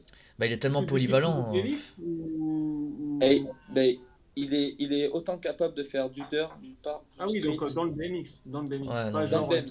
BMX. Ok. Ok. Oui, Mais le je plus pense, polyvalent, que quoi. c'est. Ouais, ouais. Ouais, Bah, pour après, moi, c'est même c'est le meilleur rider au monde. C'est même pas une question de polyvalence parce que tu regardes les clips de street, il y a personne qui est capable de faire des clips de street comme ça, des clips de parc, enfin, clips de parc peut-être plus, mais Si, des il y a clips de. Perazza. Perazza est capable. Ouais, Perazza il est encore dans une autre Ouais, mouvance, hein. Perazzo. Je trouve que Perazza il est encore en train de C'est se. différent. Ouais. C'est plus free coaster. Ouais, je sais pas. Perazza il reste quand même beaucoup plus dans le tech alors que Anderson il est quand même vraiment dans le banger, je trouve, hein, quand même. Et donc je sais pas si. Emerson, c'est le riding de l'époque, engagé à mort. Ouais, c'est ça. Il va vite, il s'envole. Le 3-6 sweep dans le ditch, c'est juste du grand n'importe Ah quoi. ouais, ça c'est abusé. C'est intéressant de voir un game of bike de Anderson vs Perazza sur un parc. Et selon toi, après, encore une fois, vraiment selon toi, parce que tu es vraiment le mec le plus légitime là d'entre nous pour pouvoir avoir un vrai avis, Oh, fais et gaffe je à ce que pense tu dis. Hein. que tu les auras vus rouler, les meilleurs mecs, alors pas en champ de boss, c'est encore autre chose, mais les meilleurs, genre vraiment mecs sur des boss de dirt, selon toi, de ton propre avis, hein. Alors, je vais Ton top 3, ça serait qui? Je vais avoir aucun nom, ça va être terrible. Bah non, mais tu vois, parce que Sur- nous, c'est pas un milieu qu'on connaît trop, toi. Non. Vraiment des dirt. Ben, juste, comment il s'appelle l'Autrichien ou. Tu sais, le mec qui a Ah, une non. entreprise de tracteurs, là. Tu vois pas? Un Autrichien. Qu'est-ce qu'il raconte? Je crois qu'il a une entreprise non, il a une entreprise, je crois, il loue On des a perdu pesteuses et tout Jesse. ça, et genre c'est un des mecs. Bob le bricoleur? Mais non, mais je crois il est Des chez Red Bull. Autrichiens What the Ah. fuck? Ou un Allemand? en BMX. Oui, il fait du BMX et il gagne pas mal de contests et on le voit pas tant que ça. Non, mais Ça doit toi, être tu terrible. parles qui a tout pété ces derniers temps, c'est David Godziek. Oui, voilà. Mais lui, ouais, il est très jeune et c'est un des, si ce n'est le meilleur darter au monde. Après, moi, si je parle du cœur, ça serait Corey Bohan, voilà, qui est vraiment le mec qui a révolutionné en termes de style. Et voilà, il a apporté quelque chose d'énorme au BMX dirt, je trouve. Après, ben, Ouais. Nastasio, parce que c'est Nastasio. Et que ce mec-là, il prend pas une ride. Et je kiffe le personnage. Voilà, c'est un bonhomme. Et, et je mettrais quand même un petit truc sans citer de nom, mais les Colombiens. Pour moi, le pays le plus dirt du monde, c'est la Colombie.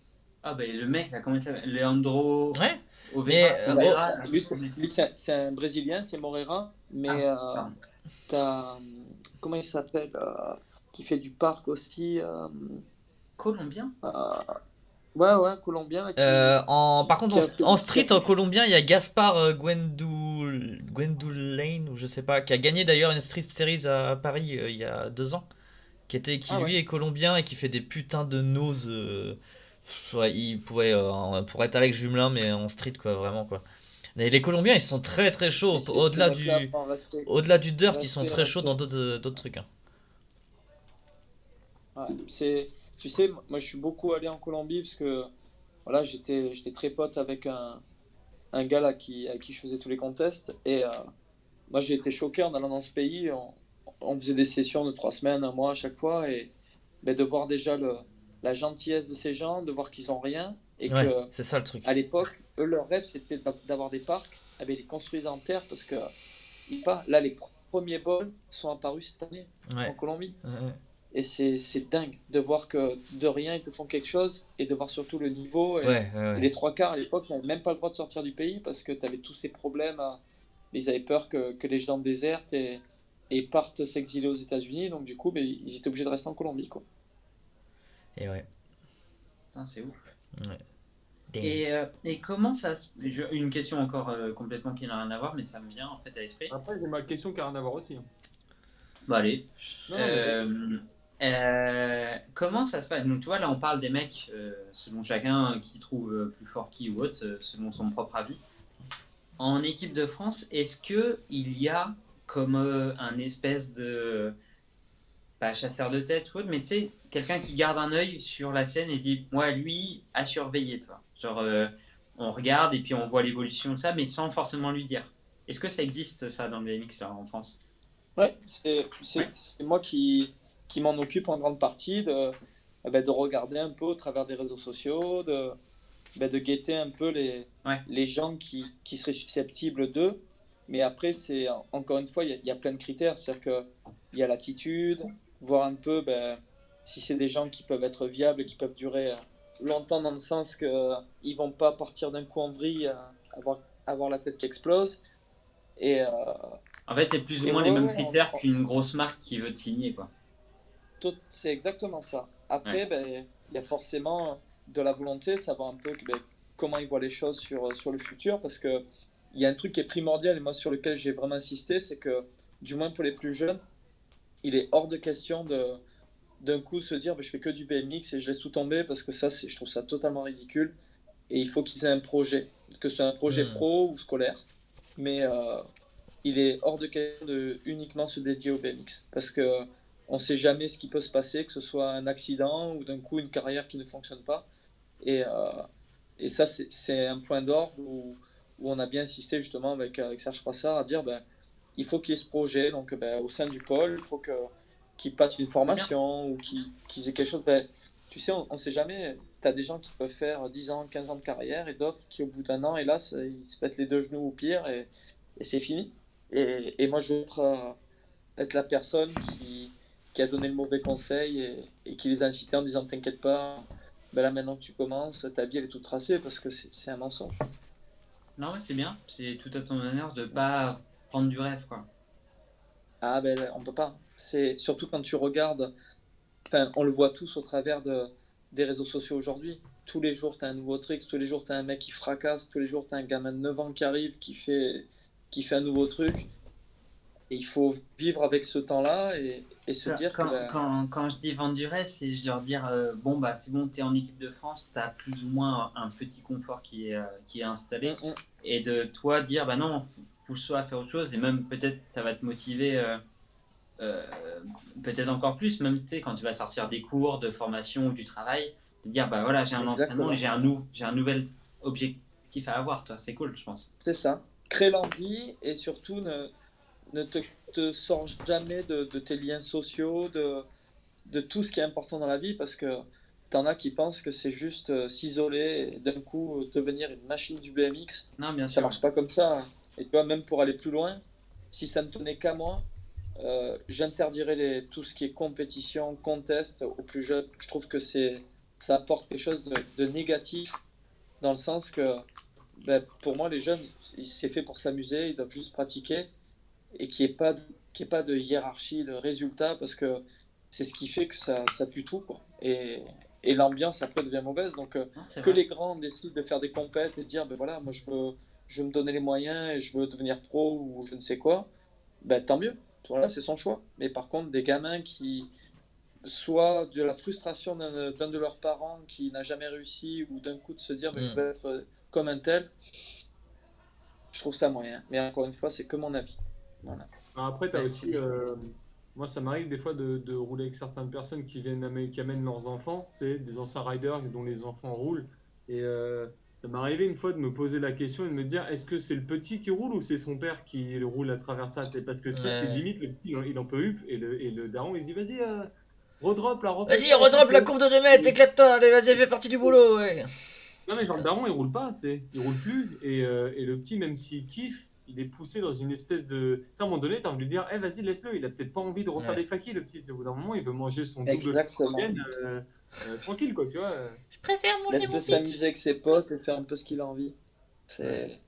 Moi, c'est quelque chose qui me sidère et qui n'existait pas avant dans le freestyle. Et maintenant, ben, tu as l'impression qu'il y a une montée en puissance et j'espère que ça va se calmer parce que c'est ce qui va faire aussi qu'il y a des jeunes qui vont être dégoûtés ou ça, pourtant, je ne le souhaite pas, ben, qu'il y ait des jeunes qui se fassent mal. Mais est-ce que Parce tu que penses que c'est du ça, fait c'est le que risque. le BMX soit passé au JO qu'il y a de nouveau une mentalité comme ça ou ça, dans tous les cas, il y aurait eu ça aurait été comme ça à un moment donné?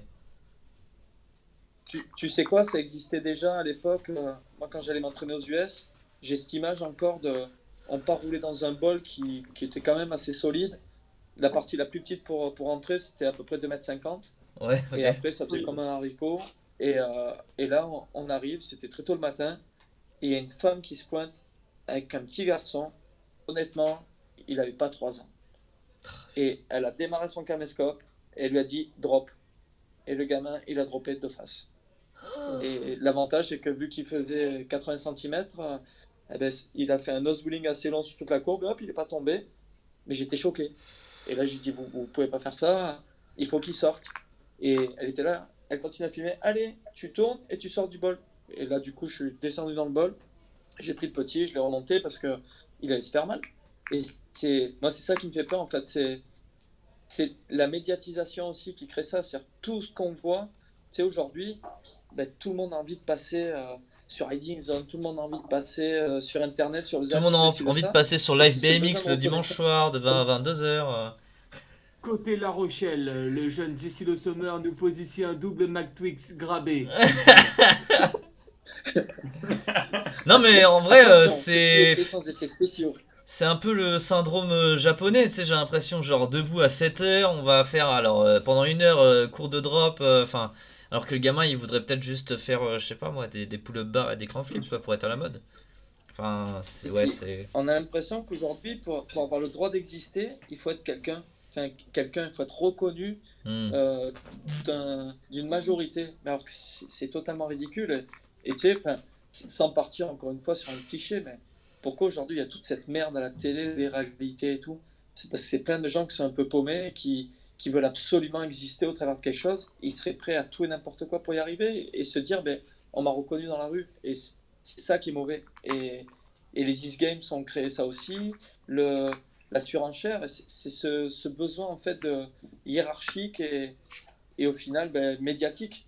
Donc voilà, après, ben, si ça fonctionne, tant mieux, mais il ne faut pas forcer la chance. Et moi, c'est toujours ce prôné en me disant, ben, les sponsors, je ne suis pas allé les chercher.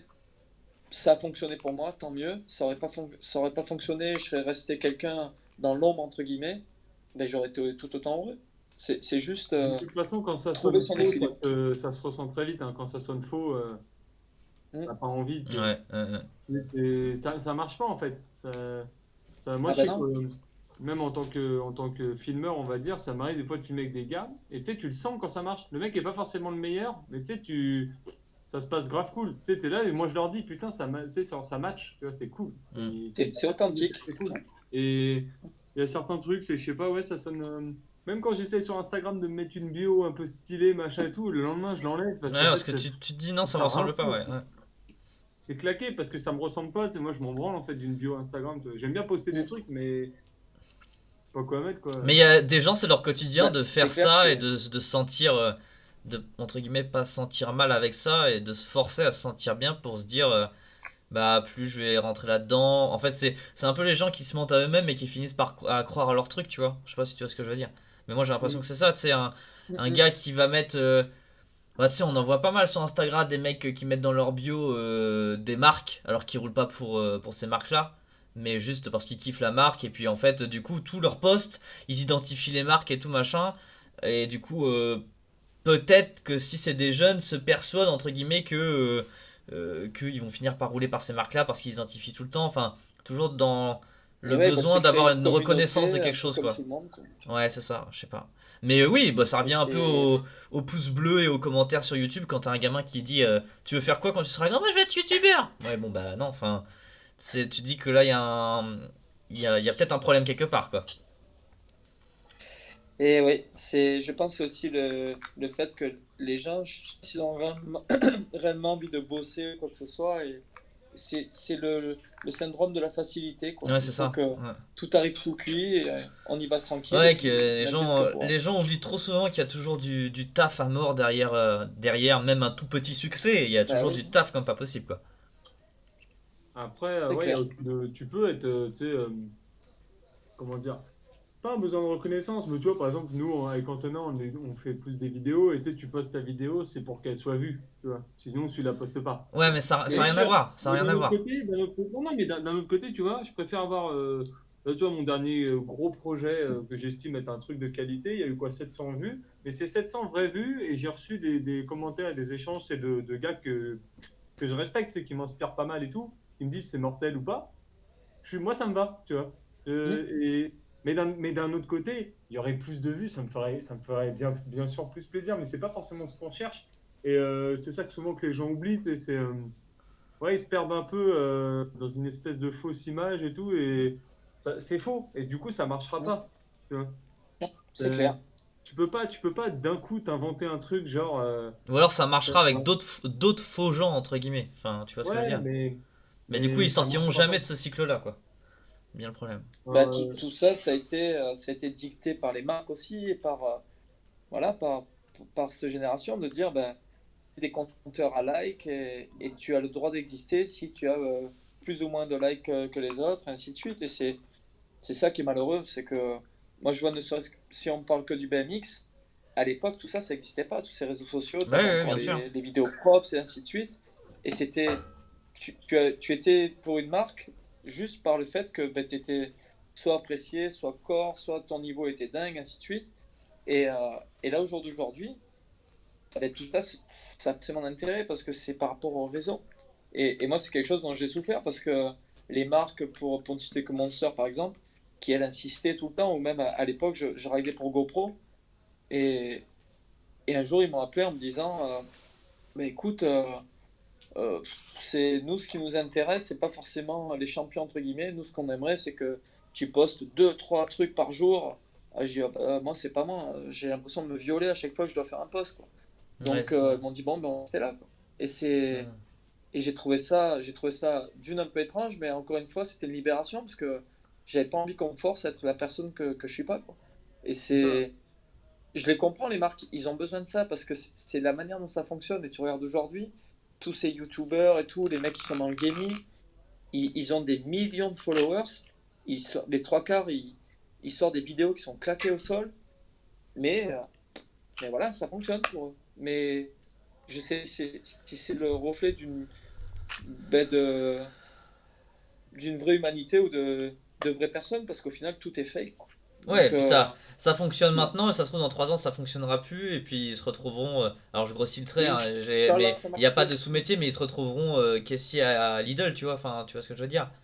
Donc, Ok, Attention chez avec Lidl, Lidl. c'est pas mal, hein. Ils ont un bon rayon outillage. non, non, mais, non, mais vous voyez ce que je veux dire, tu passes d'un truc où t'es là parce que c'est que Ouais. du fake, et après tu reviens à une Bah, réalité qui est Lidl, il y peut-être a des un. bouches à peu. De quoi? Et Patrick, moi j'ai une question par rapport à ce que tu viens de dire. Étant donné que tu es quand même entraîneur de l'équipe de France et que, au vu du discours que tu viens de dire, euh, avec lequel je suis absolument en accord, on parle quand même d'une fédération et d'un pays à représenter. Donc, à la Mhm. clé, il y a quand même des résultats qui sont possiblement attendus, ce qui est tout à fait normal. Et c'est pas toi qui est derrière ça.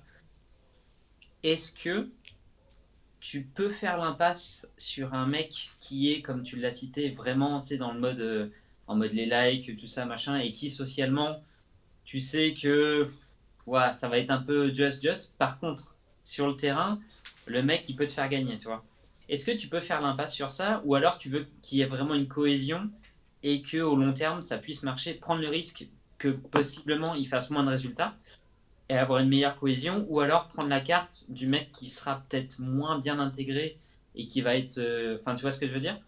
Est-ce qu'il y a Mhm. une pression à ce niveau-là derrière où on te dit, ben, nous on veut du résultat, donc ben, prends la meilleure carte. Ou alors toi, tu essaies vraiment de faire ta sauce et dans ce cas-là, ben, qu'est-ce que tu choisirais le mieux, quoi? Nous, il y a un truc, en fait, on a une charte qu'on fait signer à chaque athlète qui rentre en équipe de France. Et dans cette charte, il y a, il y a des points, il y a des règles. Et la règle numéro un, c'est l'attitude. Qu'est-ce que... C'est pas le Ouais, niveau. mais c'est vaste. Ouais, Enfin, qu'est-ce que t'entends qu'est-ce que... par ça Ben, du coup? c'est avoir un comportement qui soit équilibré et exemplaire, entre guillemets, parce que bon, personne n'est exemplaire, mais avoir, avoir un comportement qui soit bon, être respectueux des autres, du staff, de n'importe qui qu'on puisse aller rencontrer, c'est vraiment la règle numéro une. Après, forcément, il y a le niveau, mais on a eu de longues discussions à ce sujet-là, et c'est quelque chose sur lequel on serait capable de faire l'impasse. On pourrait dire non à quelqu'un qui, de manière imagée, quelqu'un qui est le meilleur et qu'on est sûr qu'il va faire quelque chose, mais qui, à l'instar de ça, ben, est un trou du cul et Ouais, a un comportement qui est juste, juste inacceptable. Ça, non. C'est pour ça on a fixé cette règle. C'est la règle numéro une. C'est l'attitude C'est bien d'accord. et la Donc cohésion. il y a vraiment un droit de réserve qui existe à ce sujet-là, de vraiment cet esprit d'équipe et de cohésion, de vraiment de créer une vraie Totalement. équipe, quoi, et non pas une machine à points.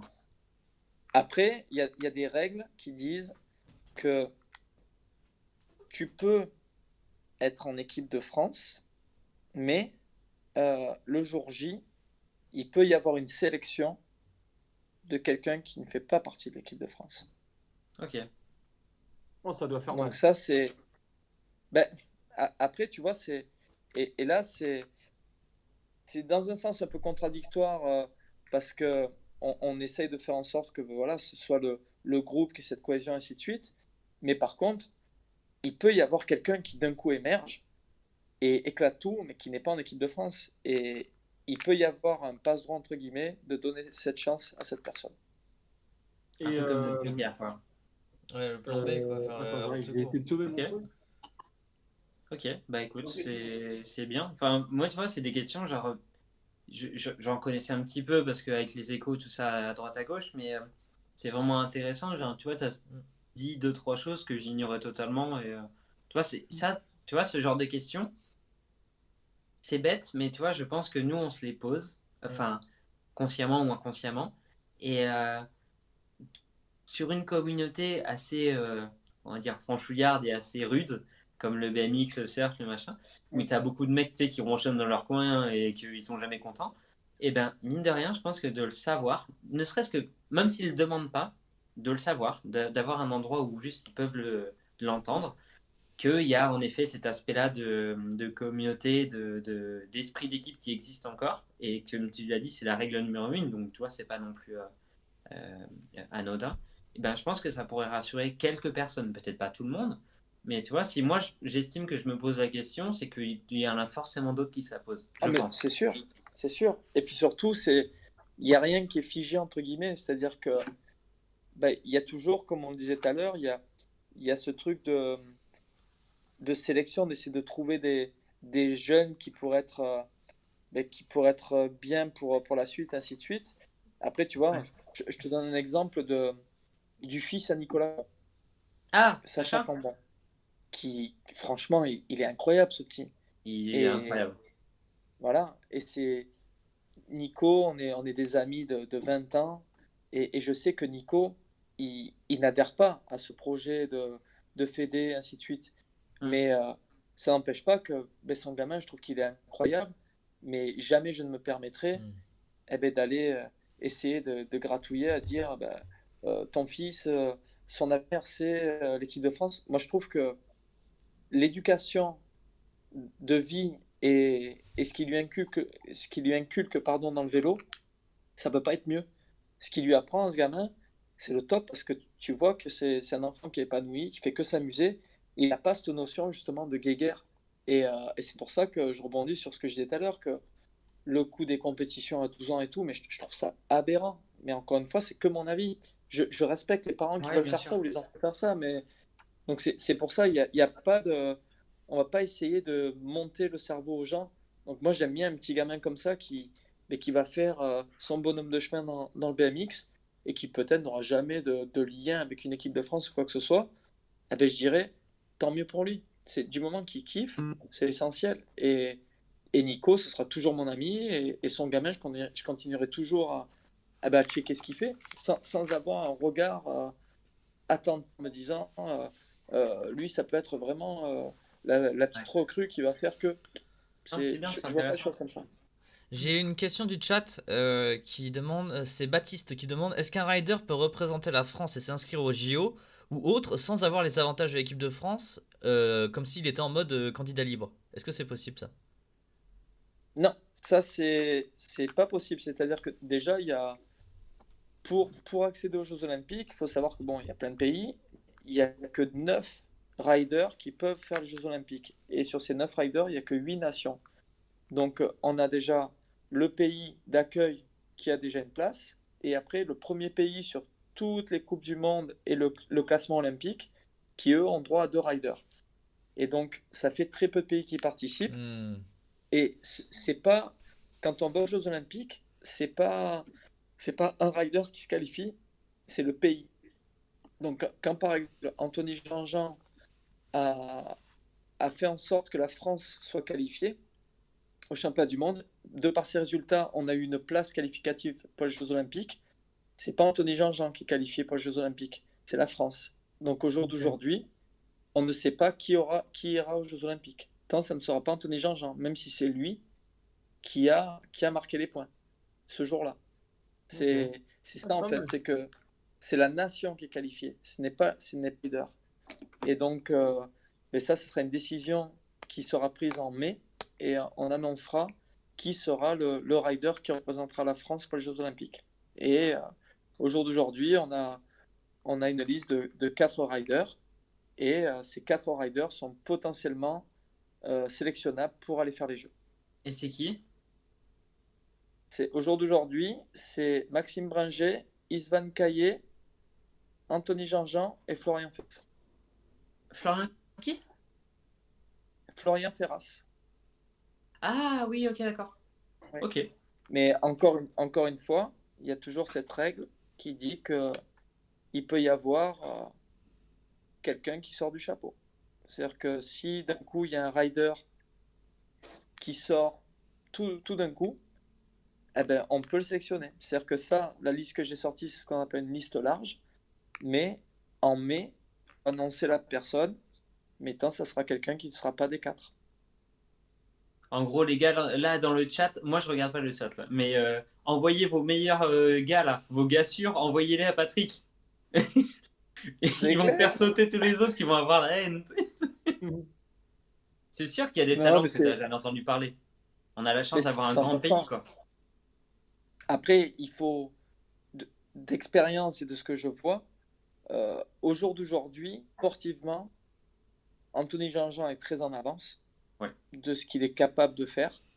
Après, voilà, tous les autres, que ce soit Isvan Caillé qui a eu une progression énorme ces dernières semaines, ces derniers mois, Maxime Bringer. En fait, ce qui est intéressant, c'est la différence de style.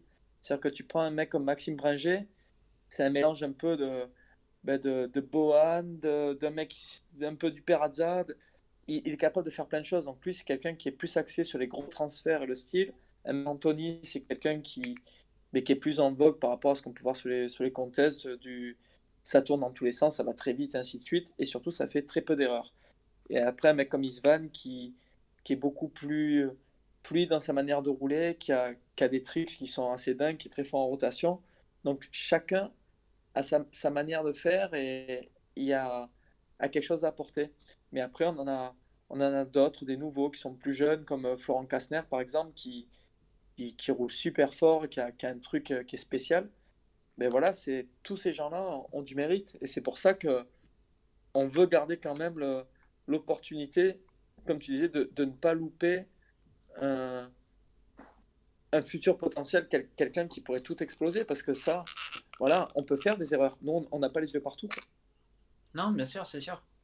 Mais c'est vrai que, tu vois, par rapport au nom et au discours que tu disais, que tu tenais, pardon, juste avant, c'est vrai que c'est des mecs, j'en ai jamais entendu parler en mal. C'est vraiment. Bah, après, il y a des mecs toujours qui parlent en mal, mais de eux-mêmes, j'ai jamais vu des commentaires d'eux ou des, un peu rageux ou Non, autre.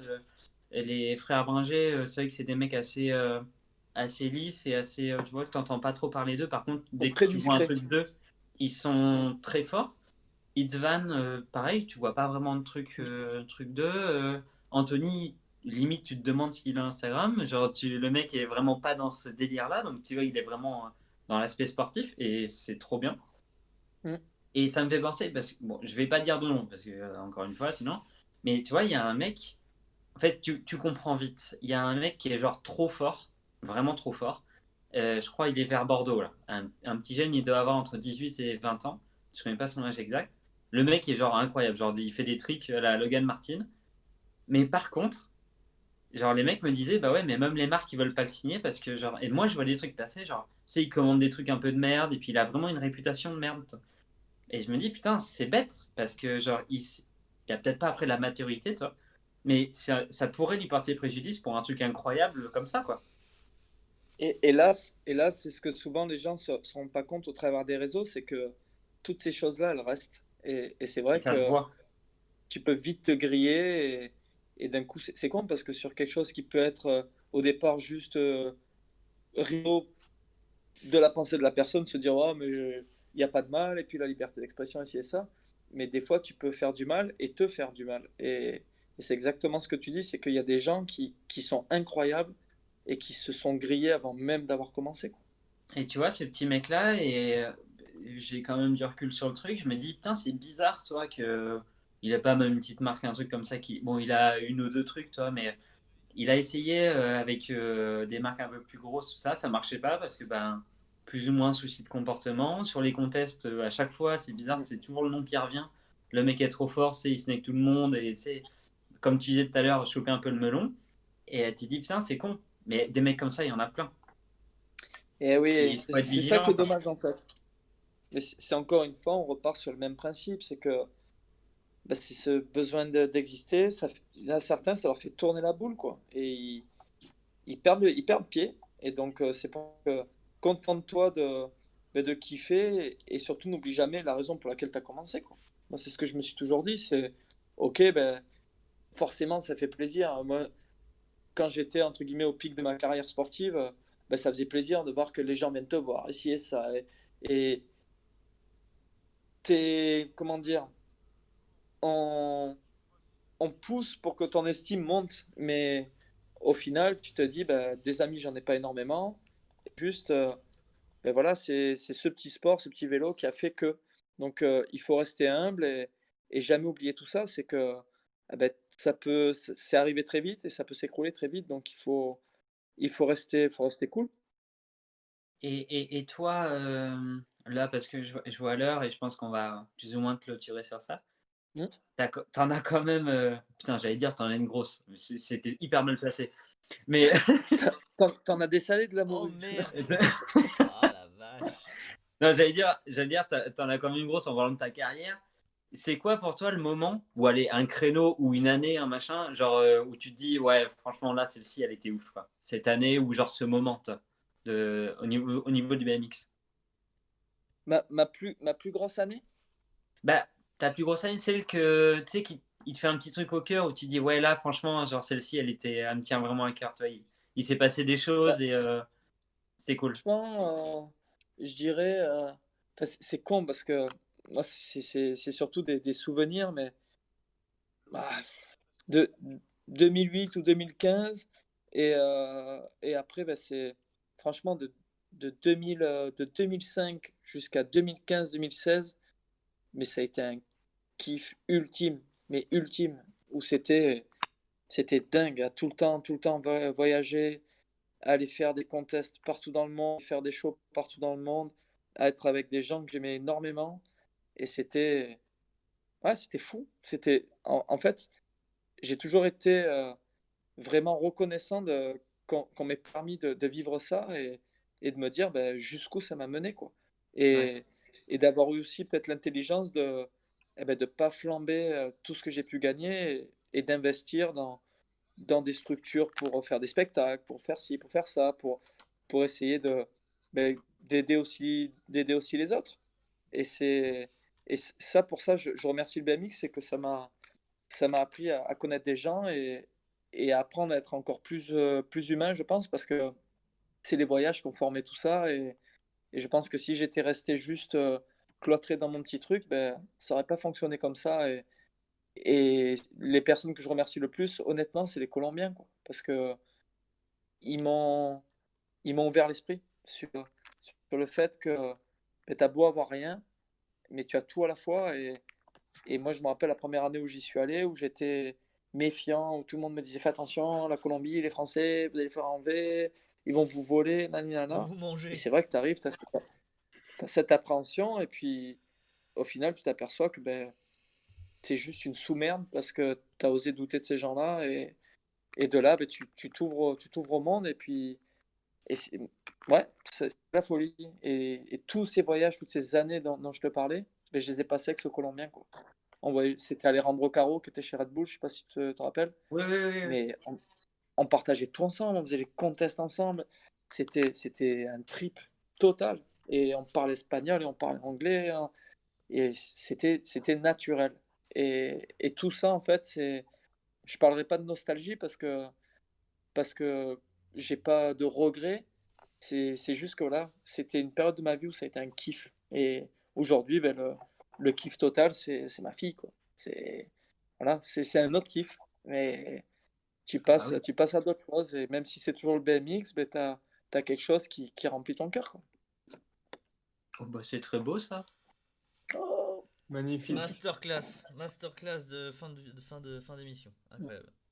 Il y a vraiment ces trucs, je sais pas si vous les gars, mais genre que tu ressens pas forcément avec les autres, mais c'était quand il y a 2 ou 3 semaines, on avait Alex Jumelin qui est de la même génération que toi dans d'un tout autre domaine, mais il y a ce recul et cette sagesse tu sais, du discours et ça fait du bien d'entendre ça. Tu Ouais. sais, où on est à l'ère de qui aura le plus de commentaires et qui mm, posera son énorme chibrax sur la table. Tu sais, c'est genre, on sent que vous êtes Tout plus là. vraiment dans ce truc-là. Genre, vous non. l'avez fait, mais c'est plus ça. Mm. Du coup, c'est cool, Ouais, c'est apaisant. J'aime bien. et puis c'est cool, tu vois, même avec Alex, on se voit souvent et on discute souvent. Et c'est vrai que eh ben, même de parler ensemble, ben, c'est apaisant. Parce que comme tu dis, il y a plus de, c'est plus un concours de beats, quoi. Non? Et c'est juste. Bah, sachant Et qu'un voilà. homme sur deux après 40 ans, Ah.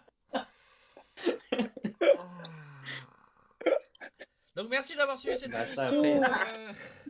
Putain de merde.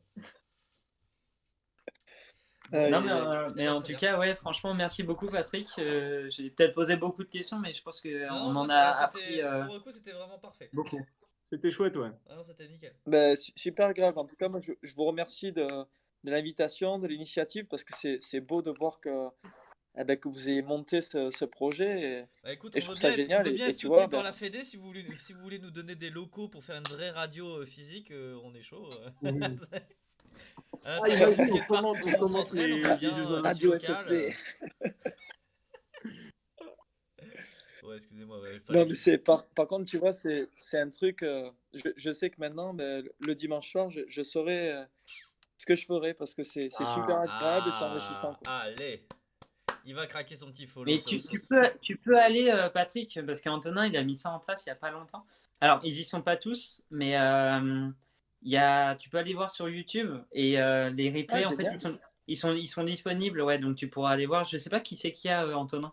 Bah, il nous manque que Maxime et Mathias parce que c'est les deux qu'on n'a pas réussi à garder malheureusement grâce à Twitch. Mais sinon tout le reste y est. Donc on a Alex, on a Cédrine, on a Léon, on a Joris et on en a un cinquième et je sais plus qui c'est le cinquième pour le coup. Et Ah, Ouais, ben, du mais coup, on cool. aura Patrick. Mais en tout cas, et il y aura pas et du coup Patrick, Patrick. n'hésite pas. Ouais. Si tu veux, et même à titre perso, tu sais, tu sais que tu peux m'envoyer un message. Et s'il y a une news qui tombe, tu sais, même si tu veux parler, même si comment dire, nous, ça peut être hyper intéressant de traiter avec quelqu'un qui est dans la Fédé, c'est en tant que rider. Parce que nous, on les connaît pas Carrément. forcément, tu vois. Un mec qui veut parler de comment ça se passe, ou, tu sais, même comment, tu sais, genre à quoi ça ressemble un entraînement de l'intérieur, ou, tu sais, c'est des choses Ben, que nous, grave. on ignore et qu'on pense pas forcément. Ou s'il y a une news, une actu à l'approche des JO ou autre, hésite surtout pas, tu seras toujours le bienvenu en tout cas. Ah, ben, génial. En tout cas, merci. Et puis, pareil pour vous, au plaisir déjà de vous écouter à nouveau et puis de se voir. C'est toujours mieux de se voir et soit taper la session, soit boire un coup tous ensemble. Et voilà. C'est, bah, c'est ça aussi le BMX. si tu vas vers le vélodrome de Saint-Quentin de Yvelines, tu me dis, moi, j'habite pas très très loin. Donc, Ah ouais, t'es pas loin? ouais, bah, avant, j'habitais à Saint-Quentin, là, je suis à côté de Paris, mais c'est à quelques arrêts de train, quoi. Donc, Ok. Eh ben, écoute, avec plaisir. cool. Ça C'est cool. En marche. tout cas, merci encore à vous, hein. C'était vraiment agréable. Eh bah, pas de souci. Eh bien, on va conclure là-dessus, messieurs, dames. Donc, on espère tous que vous avez passé une agréable soirée en notre compagnie. On vous dit à la semaine prochaine. Essayez de pouvoir rouler, ce serait bien. Profitez, kiffez, faites ce que vous aimez, comme on vous le dit chaque semaine. On vous dit à la semaine prochaine, les gars. L'invité de la semaine prochaine, on sera le 25, c'est ça? La semaine prochaine? Oui, oui, je crois. Ouais. Ouais. Donc, la semaine prochaine, normalement, ce sera Paul Varchon, le patron de l'E3 BMX Shop, qui sera avec nous. Dimanche soir. Et puis voilà, donc passez une bonne semaine. N'hésitez pas à les follow sur Instagram, Jessie, Poisse, Patrick. Tu nous donneras ton Instagram, Patrick, qu'on puisse le Patrick partager. Guimet, tout simplement. Ok, nickel. Ça Moi-même part et en surtout follow. Live BMX pour que vous soyez aux informations des dernières news. Je vous ai mis le lien dans le chat de la chaîne YouTube du coup de Live BMX où il y aura toutes les rediffs. Et donc du coup, pour la petite info, donc les lives seront toujours de dimanche de 20 à 22h. Et en règle générale, du coup, les rediffs seront dispo dès le lundi soir. Voilà. Normalement, ça devrait pouvoir se faire comme ça. Donc si vous avez loupé l'émission du dimanche soir, le lundi soir, normalement, vous pouvez retrouver la rediff sur YouTube. Donc,